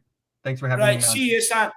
Absolutely brilliant. Absolutely brilliant. Guys, Isan, another great call, as always. Same as last week, same as this week. Absolutely brilliant call. You know, he definitely knows his stuff as well. Everybody, get in the comments and show him a bit of love. But, guys, there we have it. Bring you to the end of the fan show. Maybe clocking off a small bit earlier than usual today. You know, a few less guests than usual. But look, it's the way the cookie crumbles sometimes. I think everybody's just sitting at home basking in that winning feeling, and that's what it's all about. Guys, tomorrow, there is not an out tomorrow, but we'll be back Wednesday with Around the Kaniki Answer Me. Back Thursday with the pre-match show ahead of the NS Mora game with the watch along as well. Then we'll be back Friday. I think Stats with Jack is happening Friday. I think the Harry Winks show that I've put together will be out Saturday. And then, of course, the big one against Burnley on Sunday. But don't worry, you know, make sure I'm going to start dropping out little bits of news and stuff like that for you guys during the week as well. You know, so we can keep everybody up to date with all the news from around the club. But everybody, as always, thank you for your support. It's been a rough one getting through it on my own. It's been a long, long time since I've had to do that, you know. But I've absolutely enjoyed it. Absolutely, really enjoyed all the guests that have come on today. But honestly, Harris Army, you know, big yourselves up. You know, one year yesterday, and it's all because of you guys. It's because of every single one of you. You know, if you didn't show me the support, pick me up when I'm down, keep me going, keep encouraging me the way you guys do. Honestly, I probably would have stopped this a long time ago, you know, because it can get very stressful at times. But I've loved every single minute of it. And it's all down to you guys. You guys make the Irish Hotspur. So a massive thank you to you. A massive thank you to everybody for tuning in. A massive thank you to everybody who keeps smashing that like button. Keep smashing that subscribe button. And keep sharing the streams as well. A massive thank you to everybody for the super chats today. It really, really is appreciated. You have no idea how much it really, really helps myself and Jack out. So massive thank you to you all. But look, guys, that's the end for another episode. An absolute great fan show. It's good to hear what all the fans have to say. You know, big up everybody for tuning in. And my sincere thank you from myself and Jack from the bottom of my heart for you guys keep allowing us to do what we do out here. You know, it's absolutely incredible. Thank you so much. You know, and this is definitely, you know, the channel of the people, and I really appreciate it. I want to say a massive thank you for the community you guys have created as well, for anyone that comes into the chat. Just all good-natured people, you know, and I absolutely love it. Anyone that does want to become a member of the Irish Hotspur group chat, drop me an email, drop me a message on social media. I'll send you a link, and then come in and join it. Again, it's full of so many faces you see here in the chat. If you do want to be a part of it, just get in contact. As well, guys, it is the month of mental health awareness for men out there. Nobody out there needs to struggle. Nobody out there needs to feel lonely. Nobody out there needs to feel like the world is over. You have a friend in me, you have an ear in me, and you have someone who genuinely cares about you. Get in contact. I don't care what time of the day, morning or night it is. You know, if you need an ear to bend or you need someone, I'm always there 100%, same as Jack. You know, so do get in contact. But guys, we are finished. And a massive thank you. And I'll see y'all back here again on Wednesday. As always, come on, you Spurs. In Conte we trust, baby.